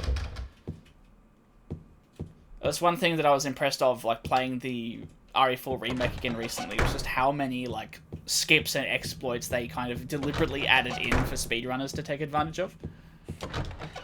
Like the new village fight skip they added. If you shoot the bell in the first encounter, which you can only do with an upgraded rifle in New Game Plus, you can just skip the fight at the opening. James can now bunny hop for speedrunners as a treat. Where's the rocket launcher so that James can rocket jump around Pyramid Head?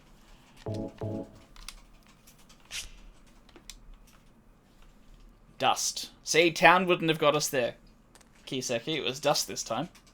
Wasn't love either.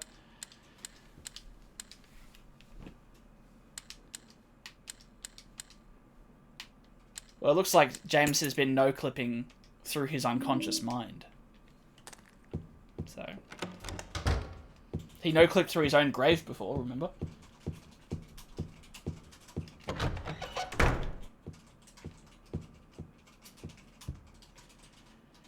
Alright, now we're getting very close. Mary can't no-clip through that pillow. Sade, it's too soon. Mary was killed about a week ago. It's too early to be making jokes like that.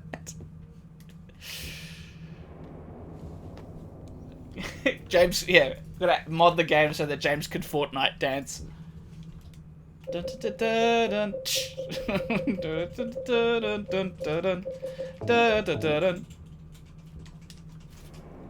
Okay, it's important to acknowledge now that although after we killed Eddie, the text disappeared off the letter, we still have the paper of the letter, but that's about to change in just a little bit.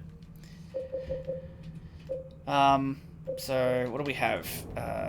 There's a rectangular indentation. Seat of the princess who fled at midnight. So that is Cinderella. Seat of the princess who awoke from death. That is Snow White.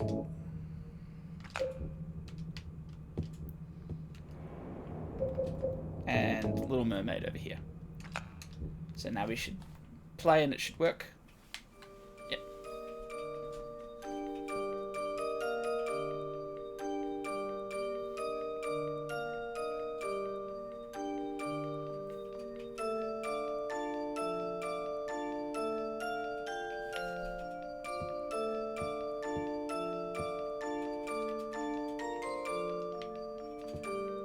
There we go. So So now we've got the last key that we need. So we'll save again here. So we're about to head up.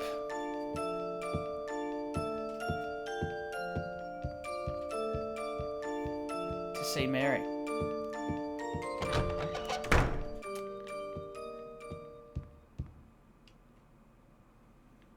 First, leave the stairway before I open it. Oh.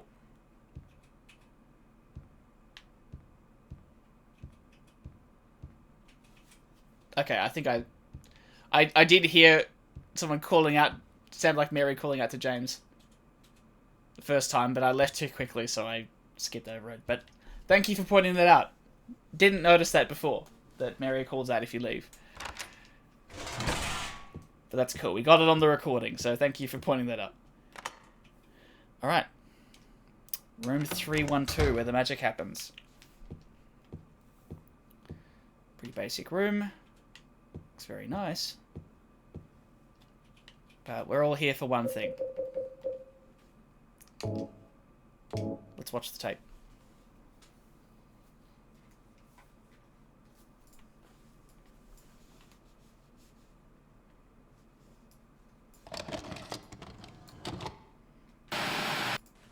Are you taping again? Come on. I don't know why, but I just love it here. It's so peaceful. You know what I heard? This whole area used to be a sacred place. I think I can see why. It's too bad we have to leave. Please promise you'll take me again, James. Alright, here it is. The shocking reveal.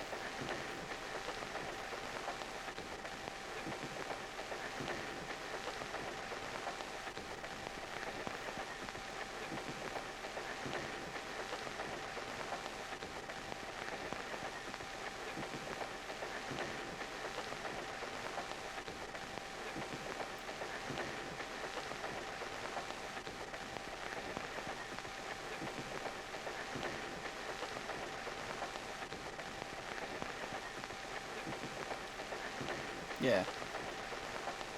Cleanest VHS until the second you actually need to see what's going on.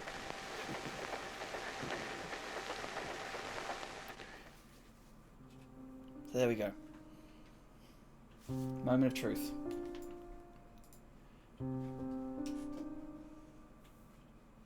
I love this piece of music. I just want to let it hang here before I say too much.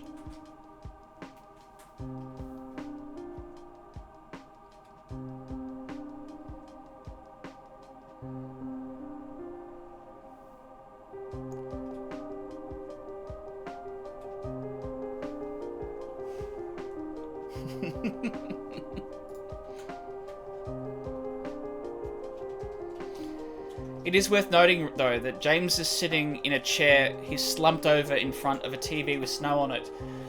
That's exactly how his character model was positioned in the Woodside Apartments when we found him dead. It was anticipating this moment.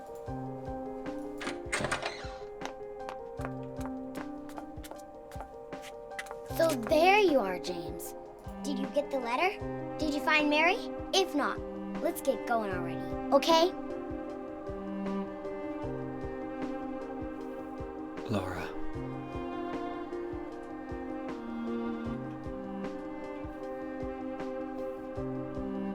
Mary's gone. She's dead.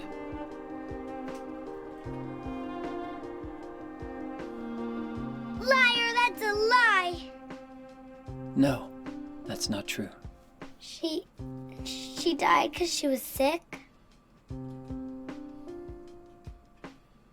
No, I killed her.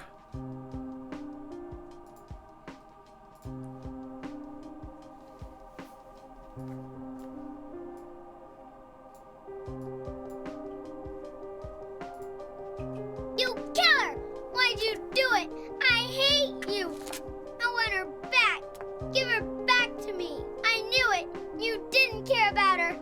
I hate you, James! I hate you! I hate you! I hate you! yeah, I think it's really beautiful because yeah, a child would really take a moment to process She was that. always waiting It's so for much. you. Why? I do love that touch. Why?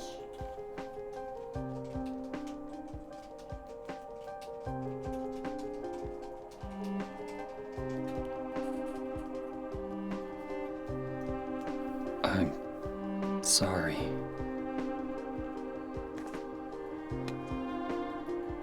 The Mary you know isn't here.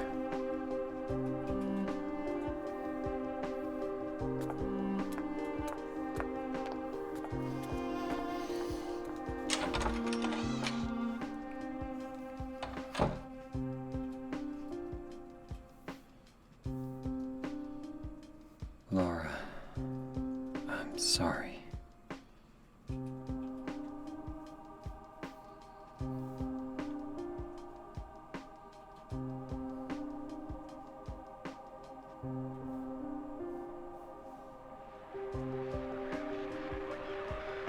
James, where are you? I'm waiting. I'm waiting for you. Please come to me. Do you hate me? Is that why you won't come? James, That voice! James, please hurry. Are you lost? I'm near. I'm waiting nearby, James. Please. I want to see you, James. Can't you hear me? James. Please, James. James. James. James. So here we are. The hotel is different. Now that the last vestige of James's connection to his delusions has been shattered, he's able to see the hotel for what it really is. And yes, it is the same radio message from the very beginning when you pick up the radio. It's too heavily distorted at the beginning to hear it, but yes, it is. It's Mary on the radio. Although at the very beginning, Mary asks, "Why did you kill me?" It's partially distorted, but you can kind of hear it come through. If you can watch the version without the radio distortion, you can hear it very clearly. And even with the distortion, if you know that it's coming, and that opening scene with the first monster, you can hear her clearly say, "Why did you kill me?" So in anticipation of this moment. So a couple of points to note there. One, like with regard to the discussion that we were just having about haunted analog media, I think the decision to use a VHS tape as the sort of conduit by which James's repressed memory resurfaces to consciousness was inspired, not just because there's a kind of, spooky quality associated with old school media, but also because the way that the image sort of slowly overtakes the home video track and struggles to remain legible above the visual noise is literally visually metaphorical of the process of repressed memory emerging to consciousness at pushing against the force of the censorship function of the pre-conscious that cast it into the unconscious to begin with. So it's a visual representation of the struggle to restore a lost memory. So I just think that's beautiful. And so now we have the environment completely playing tricks on us. This staircase is now walled off, so we can't get this. We have what's a kind of impossible geometry in here. We're going to find a looping hallway. I can't remember which door I need to go into to break the loop, so we're just going to... There we go. So we're in an even more dilapidated, even more rotten version of the same hallway.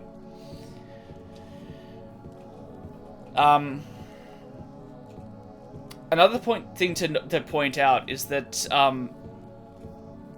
yeah, right. I wish I had the chance to play PT. Is that, according to Freud, one of the effects of repression is a muted affect. So a person finds themselves unable to experience the full spectrum of emotions because they're sort of they're devoting so much psychic energy to inhibiting the memory of an experience that they're sort of not really in touch with themselves. And interestingly enough, muted affect is exactly how I would describe James for much of this game. You know, his demeanor he's been oddly quiet and oddly pliant. He hasn't been very shocked or overwhelmed by very much. And it's very telling that in the last little bit of the game to go, after the repression has been lifted, that changes. James is all of a sudden much more emotional. We'll see him react to an encounter we're going to have very shortly. It's night and day. And I think that's yet another strength of the psychoanalytic reading. I think it's yet another thing that the developers took into account when designing the progression.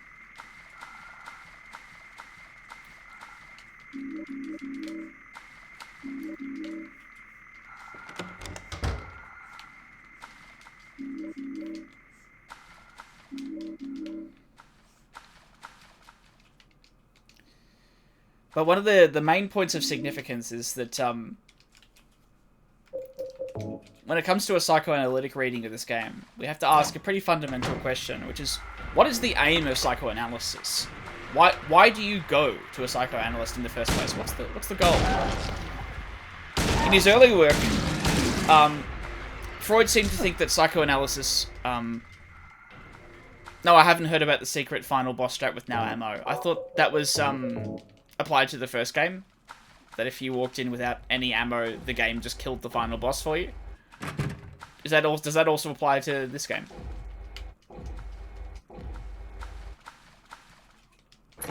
Oh, it also applies to this. Oh, here we go. We're running into Angela again, so I'll shut up.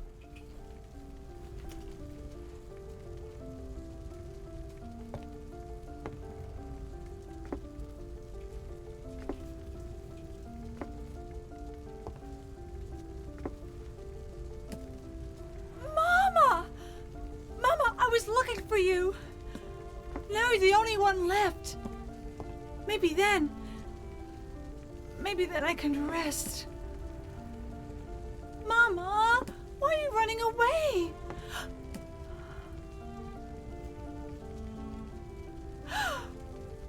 You're not my mama. It's you. Oh, I'm sorry. Angela, no.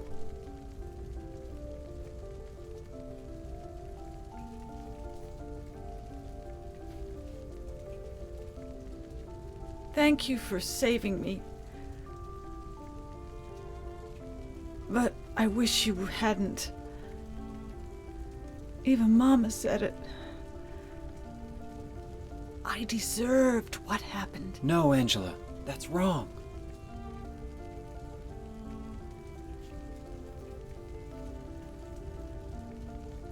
No, don't pity me. I'm not worth it.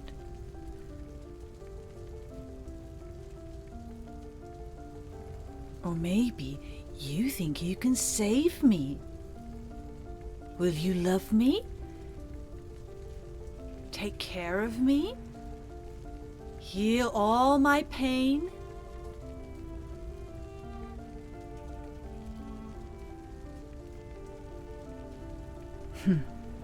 That's what I thought.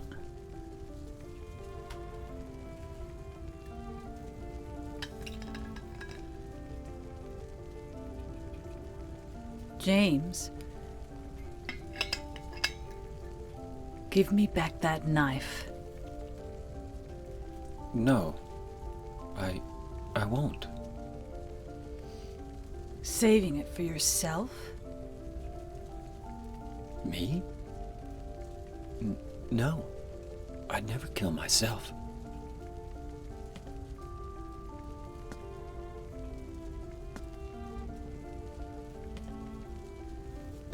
This is heartbreaking.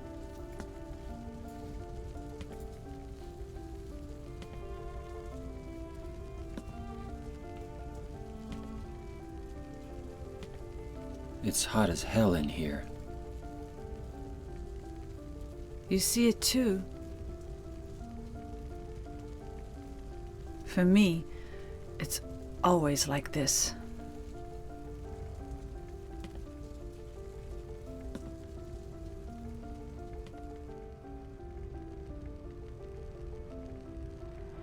And that's it. She goes up the top and, yep, James can go no further. For me, it's always like this. That's Angela. Like I said, her fate is really unfair. It's tragic. See, Eddie, I can understand why Eddie is a kind of a grotesque mirror of James. They're both here for similar reasons, but Angela didn't deserve this at all. Now we have on the sides of the wall there the two representations of human figures covered by a layer of skin in a sort of crucified position. I've read that somewhere it's implied that this represents Angela's father and her brother, who abused her, and so this is Angela sort of contemplating her work, having killed them and presumably mutilated them both. No, I don't think Angela is a foil for Mary. Oh, right, foil for Mary in that sense. I don't know. That Angela a kind of a mirror of Mary? I don't know. I don't think so, really. I think Angela is kind of unique in that way. But that she... I think perhaps what distinguishes Angela from Eddie and James is that Eddie's problem is that he doesn't feel guilty enough for what he has done. He's beyond the looking glass, and that he's become completely amoral and just embraced killing as a survival mechanism. James feels guilty for the murder that he's committed. Angela feels excessively guilty, in that her guilt is unwarranted.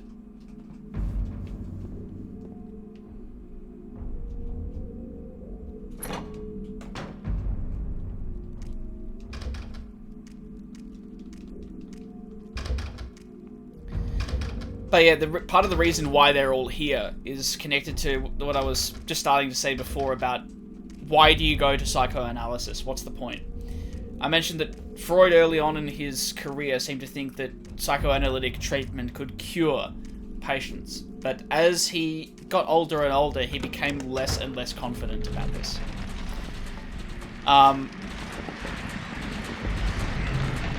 Because he noticed that the cures did not always last, and that sometimes the problems would recur after an interval. So eventually he came to the idea, and others followed him, particularly Jacques Lacan, that part of the purpose of psychoanalytic treatment isn't necessarily to dissolve, for example, neurosis or psychosis in and of itself, but it's a kind of therapeutic practice that's designed to allow the patient to come to terms with what it is that they truly want, even if they're not aware of it, even if what they want is so repugnant to them that they can't accept it at the point where they enter therapy. And so in that sense, that is a uniting thread that ties James, Angela, and Eddie together. All three of them are murderers. All three of them brought here to Silent Hill at the precipice of severe emotional and mental distress. And all three of them get, to a certain degree, all three of them get what they want in Silent Hill. Eddie gets what he wants in that he has an environment in which he can indulge his kind of fantasy of omnipotence. Here he is, like king of the dead, surrounded of a mountain of corpses that he created, unlimited free pizza in the bowling alley. Exactly right. But the more important thing is that Eddie finally gets what he wants. He gets the ability to rebuke anyone who challenges his insecurities at the end of a gun. And he sort of, meets his end in that way. but the important thing is that Silent Hill allowed him to accept that he was an unrepentant murderer in that sense. What he really truly believed was that might makes right, and he got to live that fantasy a little bit before he died. What Angela wanted above all was to die, was to kill herself. And what we've just seen is that Silent Hill has granted her her wish as well. Yeah, exactly. James doesn't tell or say anything. He's not going to try and save her in the way that he does at the beginning when they first meet each other. And he says, "I don't know what you're planning, but there's always a better way." He doesn't try that anymore because he knows why she's here. Because now, after having seen the tape, he knows why he's here. They're both here to learn something about themselves, something that it was so terrifying that they couldn't confront it consciously, that they needed to be subjected to Silent Hill's supernatural psychoanalysis in order to accept about themselves. Which is why when he encountered Angela at the beginning, she wasn't yet ready to use the knife on herself. That's what she really wanted. And so we see that's what she gets. Now the real question is, what does James want? And this is part of the argument I make in the paper, is that sort of depends on the player's actions, in that each of the endings, each of the real endings, not the joke endings, represents a different kind of what you might call an unconscious wish that motivated James to return to Silent Hill. The reason he's actually here, given that the nominal reason that he came here was based on the fake letter that he didn't really get, the secondary revision that Silent Hill brought into existence to bring him into it. So there was a wish there that actually got him going, that brought him here, but he couldn't acknowledge it because the content of the wish was tied to a repressed memory, and so it itself was cast into the unconscious by virtue of its connection to something repressed. So part of why, in order to get James what he wants, to get him to accept the person that he is, and also to punish him for what he's done, Silent Hill has been compelled to force him to remember what he's done. It's only once he's aware of what he should be feeling guilty that he can. And that once he's done that, he can start to ask himself, well, why am I really here? And in brief, across the 4 endings, you can get the unconscious wishes, which are associated with particular items in the game.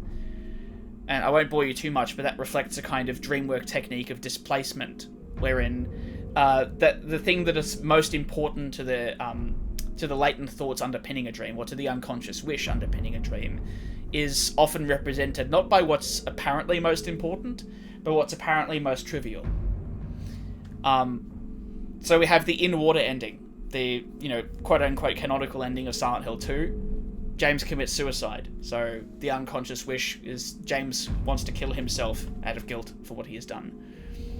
And so it's telling that the item that's associated with that, one of the conditional items, is Angela's knife. So if you repeatedly examine Angela's knife in the inventory, the game engine is programmed to read that as a kind of mechanical expression of fixation upon suicidal ideation, that particular sense of death drive, Norby, that you alluded to last night.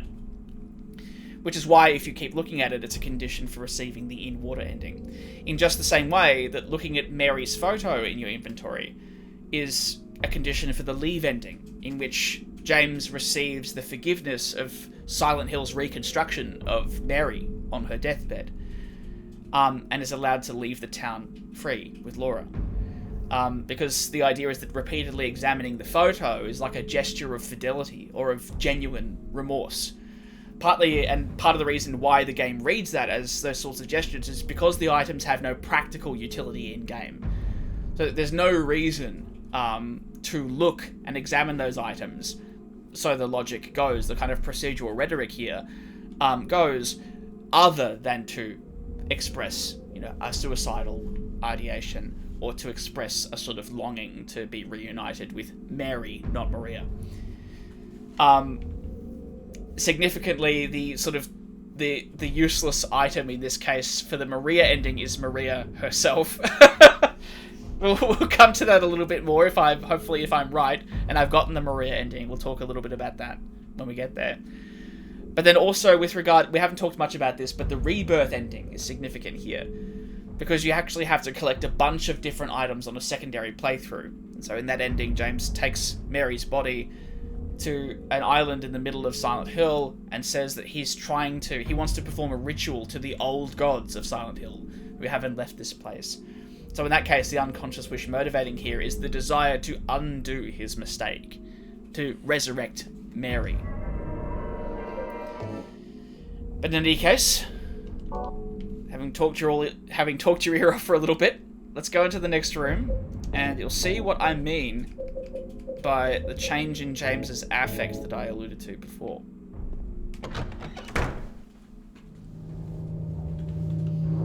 Yeah, exactly, Kiseki. That's also connected to the Book of Lost Memories we found at the gas station.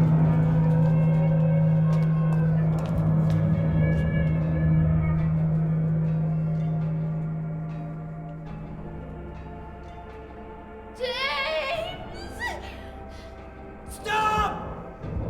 Leave her alone! Leave us both the hell alone! Ah! Ah!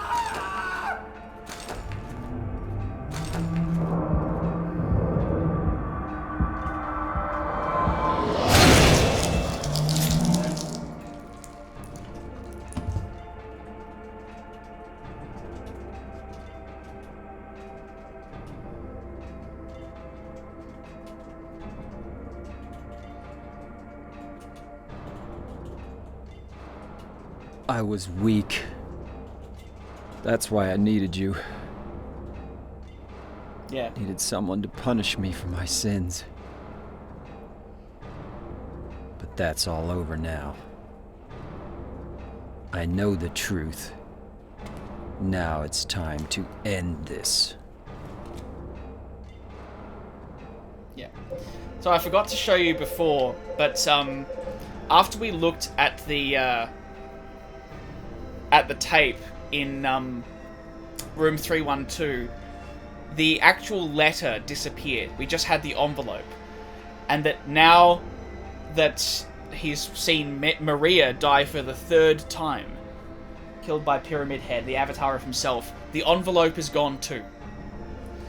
And part of the reason the envelope is now gone is because, as we saw in that cutscene there, James has fully internalized what he's done, and he's accepted responsibility.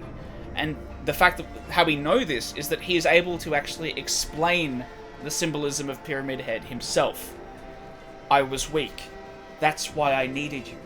Needed someone to punish me for my sins. I alluded to last night that what really signifies that a psychoanalytic treatment is successful is not just that the analyst has figured out what's wrong with the patient, but that the patient has accepted the analyst's explanation and has internalized it, has made it their own.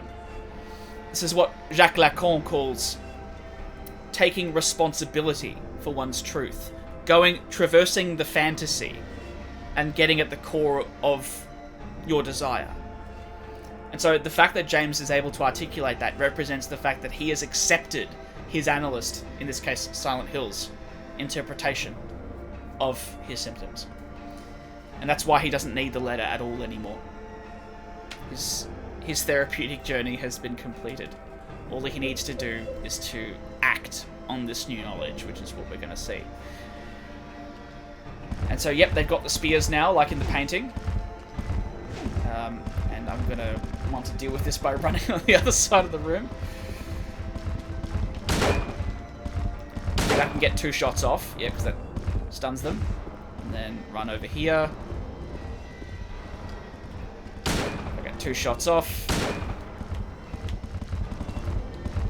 Okay. Let's reload in the menu because it doesn't take any time. Classic survival horror strat. Reloading in the menu to save on time. Alright. Let's go. Yeah, got him. Whee! as is the case in all of Pyramid Head's fights, just run around to the opposite side of the room. And then either do nothing or take your pot shots and you're all good.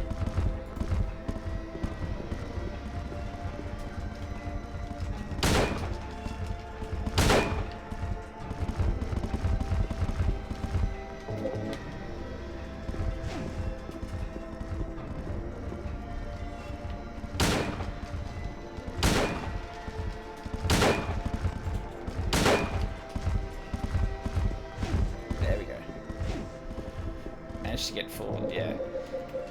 He is a little bit shit. But hey, he's important for the symbolism, so I'll allow it. That ass, though. Pyramid Head is built like a brick shit house, yeah.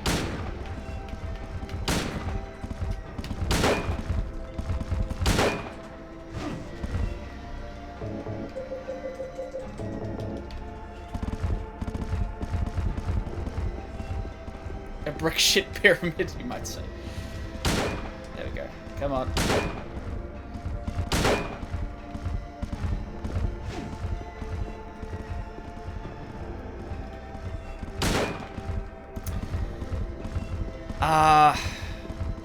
Why there are two pyramid heads is very interesting. I don't have a psychoanalytic explanation for why there are two pyramid heads in particular.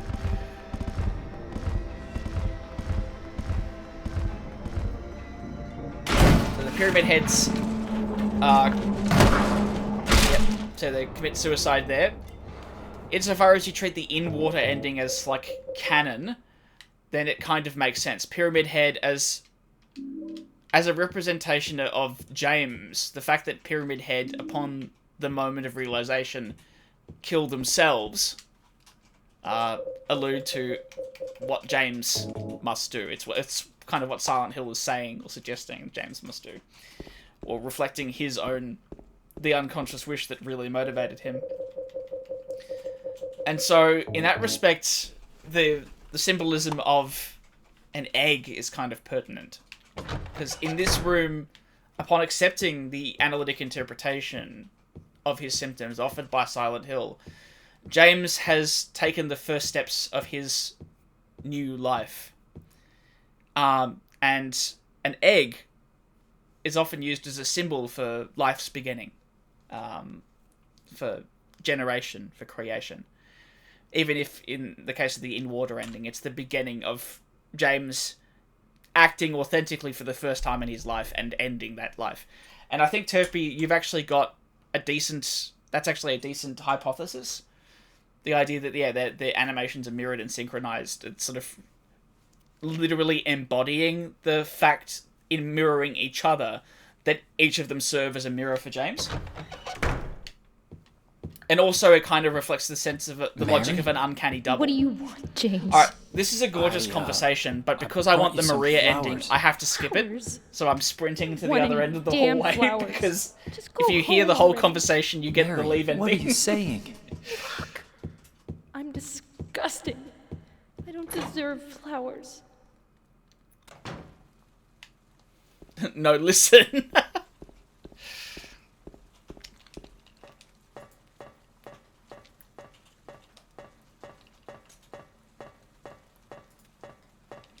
Yeah, I'm not sure if I go that far, but I think I'll just stick with the...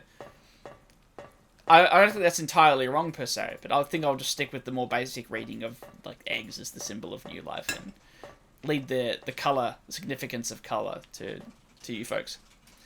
Alright, so here we are, we're on the verge of the final boss fight. We're going to see which ending we got. Let's go, folks.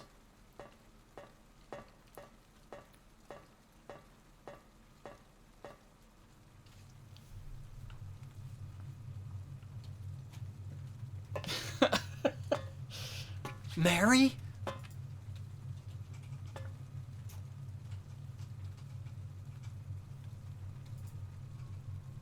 When will you ever stop making that mistake? Mary's dead. You killed her. Maria? It's you. But I don't I got the leave ending. Anymore. God damn it. What? You must be joking. But I can be yours. I'll be here for you forever. And I'll never yell at you or make you feel bad. That's what you wanted. I'm different than Mary. How can you throw me away?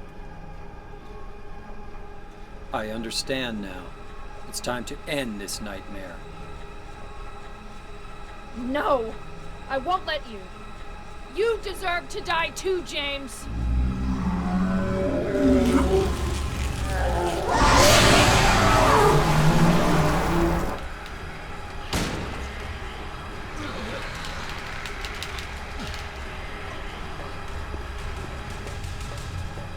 I think it's very interesting that she's kind of become like a horrific representation of Mary in her sickbed. But also, if you notice, she's wearing like a collar and what looks like a nun's habit. Yeah, she looks like a nun. And part of the reason why, the way that I've interpreted that, is that she's like making fun of martyred Mary. She's sort of a grotesque representation of Mary the martyred. Oh, the perfect woman who you killed. Oh, this is the woman you really want, James, and not me. So it's like Maria making fun of Mary in spite.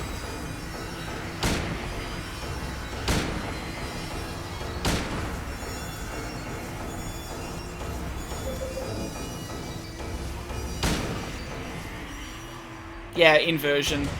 And then there's also the sense of, you know, like the figures in the hospital, she's sort of hanging upside down in a bed frame, which is, you know, alluding to Mary's confinement. I mean, the bed is literally right next to me right now. But there we go, that's the final boss.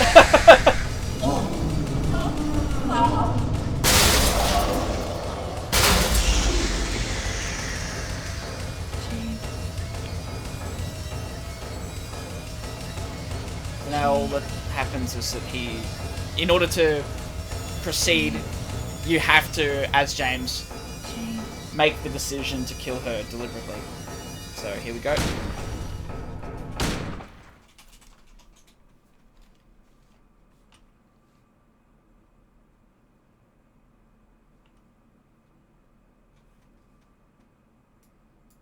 Mary?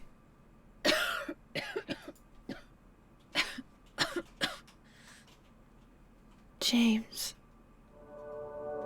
Forgive me.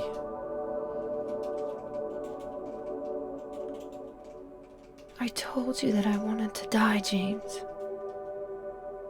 I wanted the pain to end.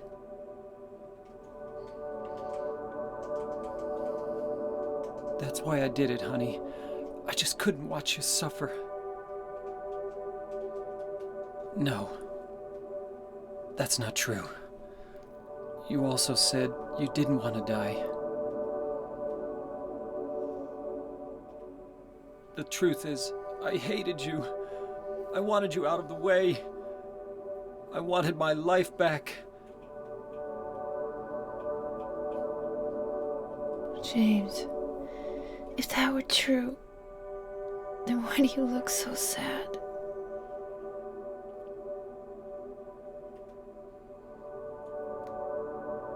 Mary? James. Please. Please do something for me.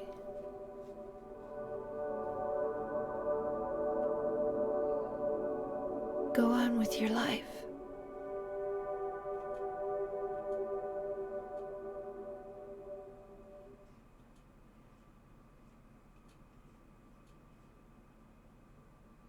So here we have the full In letter my restless dreams, from the beginning. I see that town. Silent Hill. You promised you'd take me there again someday, but you never did. Well, I'm alone there now, in our special place, waiting for you. Yeah. Waiting for you to come to see me. but you never do. And so I wait, wrapped in my cocoon of pain and loneliness. I know I've done a terrible thing to you. Something you'll never forgive me for. I wish I could change that. But I can't. I feel so pathetic and ugly laying here, waiting for you. Every day I stare up at the cracks in the ceiling, and all I can think about is how unfair it all is. The doctor came today. He told me I could go home for a short stay. It's not that I'm getting better. It's just that this may be my last chance. I think you know what I mean. Even so, I'm glad to be coming home. I've missed you terribly. But I'm afraid, James. I'm afraid you don't really want me to come home. Whenever you come see me, It could be. I can tell how hard it is on you. I don't know if you hate me or pity me. Or maybe I just disgust you. I'm sorry about that. When I first learned that I was going to die, I just didn't want to accept it. I was so angry all the time, and I struck out at everyone I loved most. Especially you, James.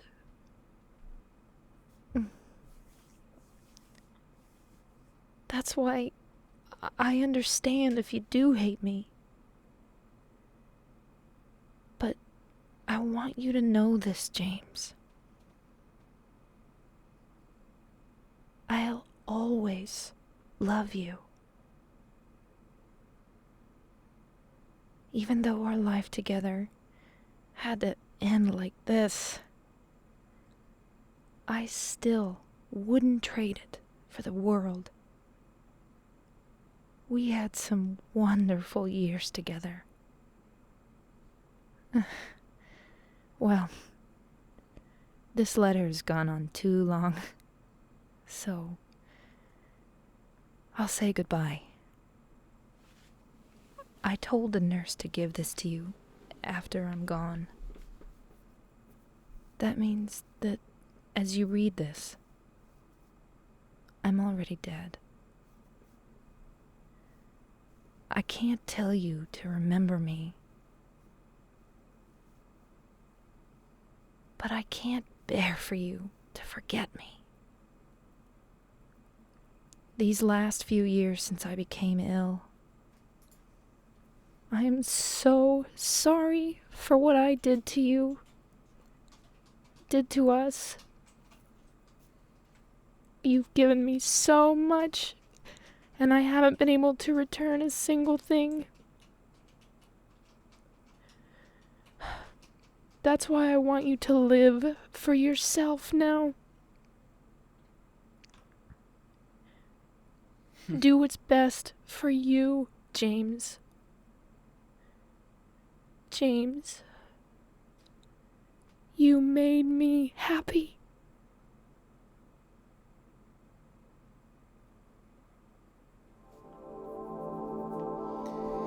Yeah. And yet Toby's raised some good points in the chat. I think it is interesting, given how expressionistic so much of this game is. It's maybe a good idea not to let ourselves fall captive to the illusion at the last second and think that perhaps think with absolute certainty that that is exactly what Mary wrote and not what James wanted her to write. But But here he is, leaving with Laura, adopting her like Mary always wanted. And it does seem to me that this ending is unearned, which is why I kind of agree with Ito-san and the rest that In Water is probably the most appropriate ending.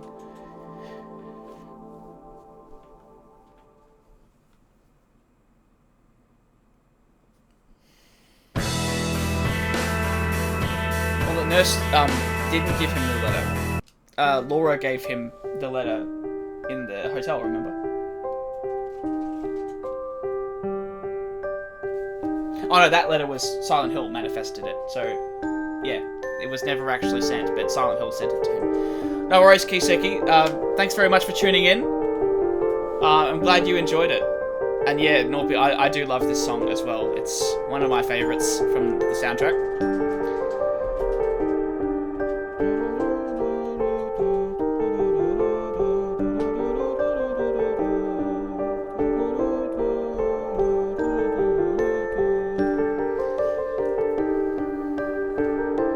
Yeah, I can imagine.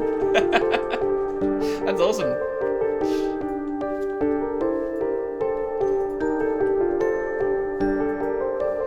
But yeah,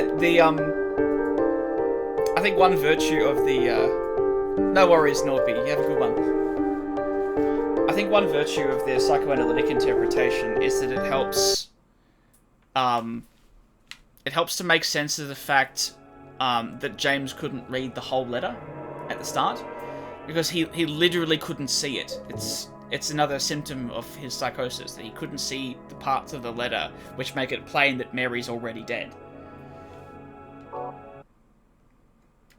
Alright, so I think just as a treat for everyone watching the VOD, I'm going to see if I can load from an earlier save. I know I saved about 5 billion times here. If I can get the dog ending, I think this should be dog ending save.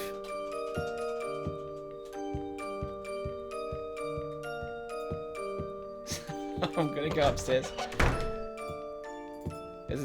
Dog ending is almost exactly the same as the real thing. It's just that rather than going into room 30102, we use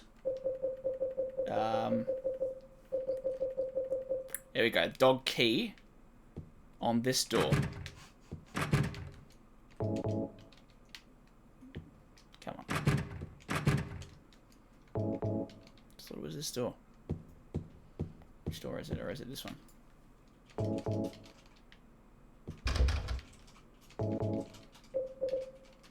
It's one of the rooms here.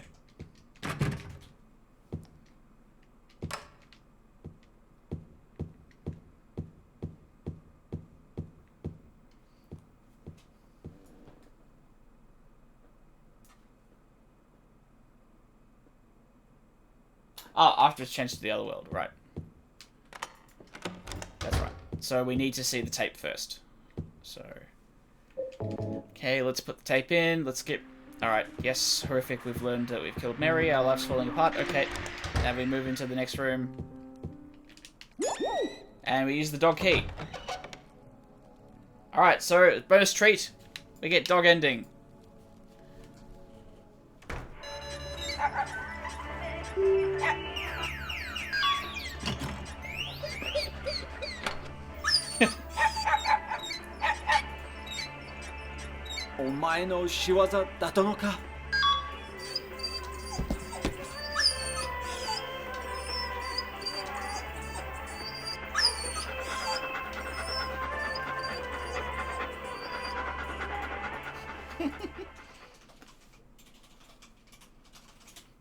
And here's the song.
wonder.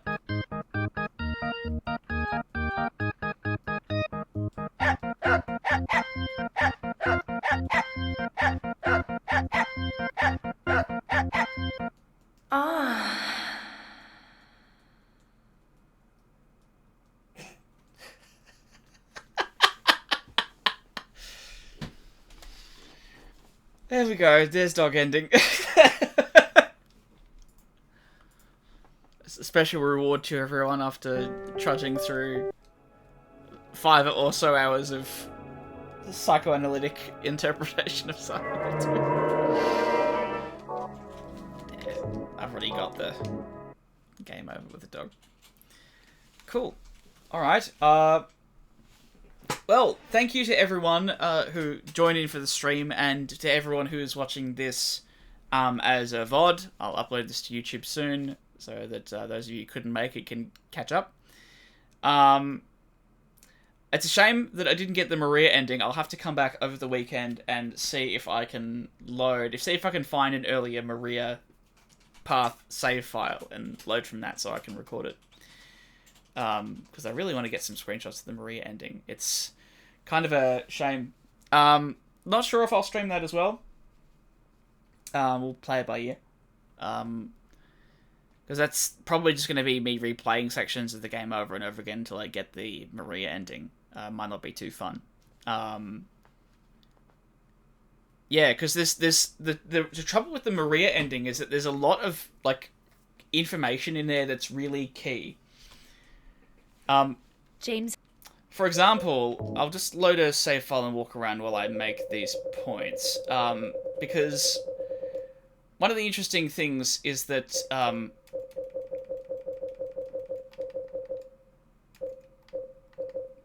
don't actually think I have Maria on this game. I think maybe I did that on the Xbox. Oh, shit. Oh, well.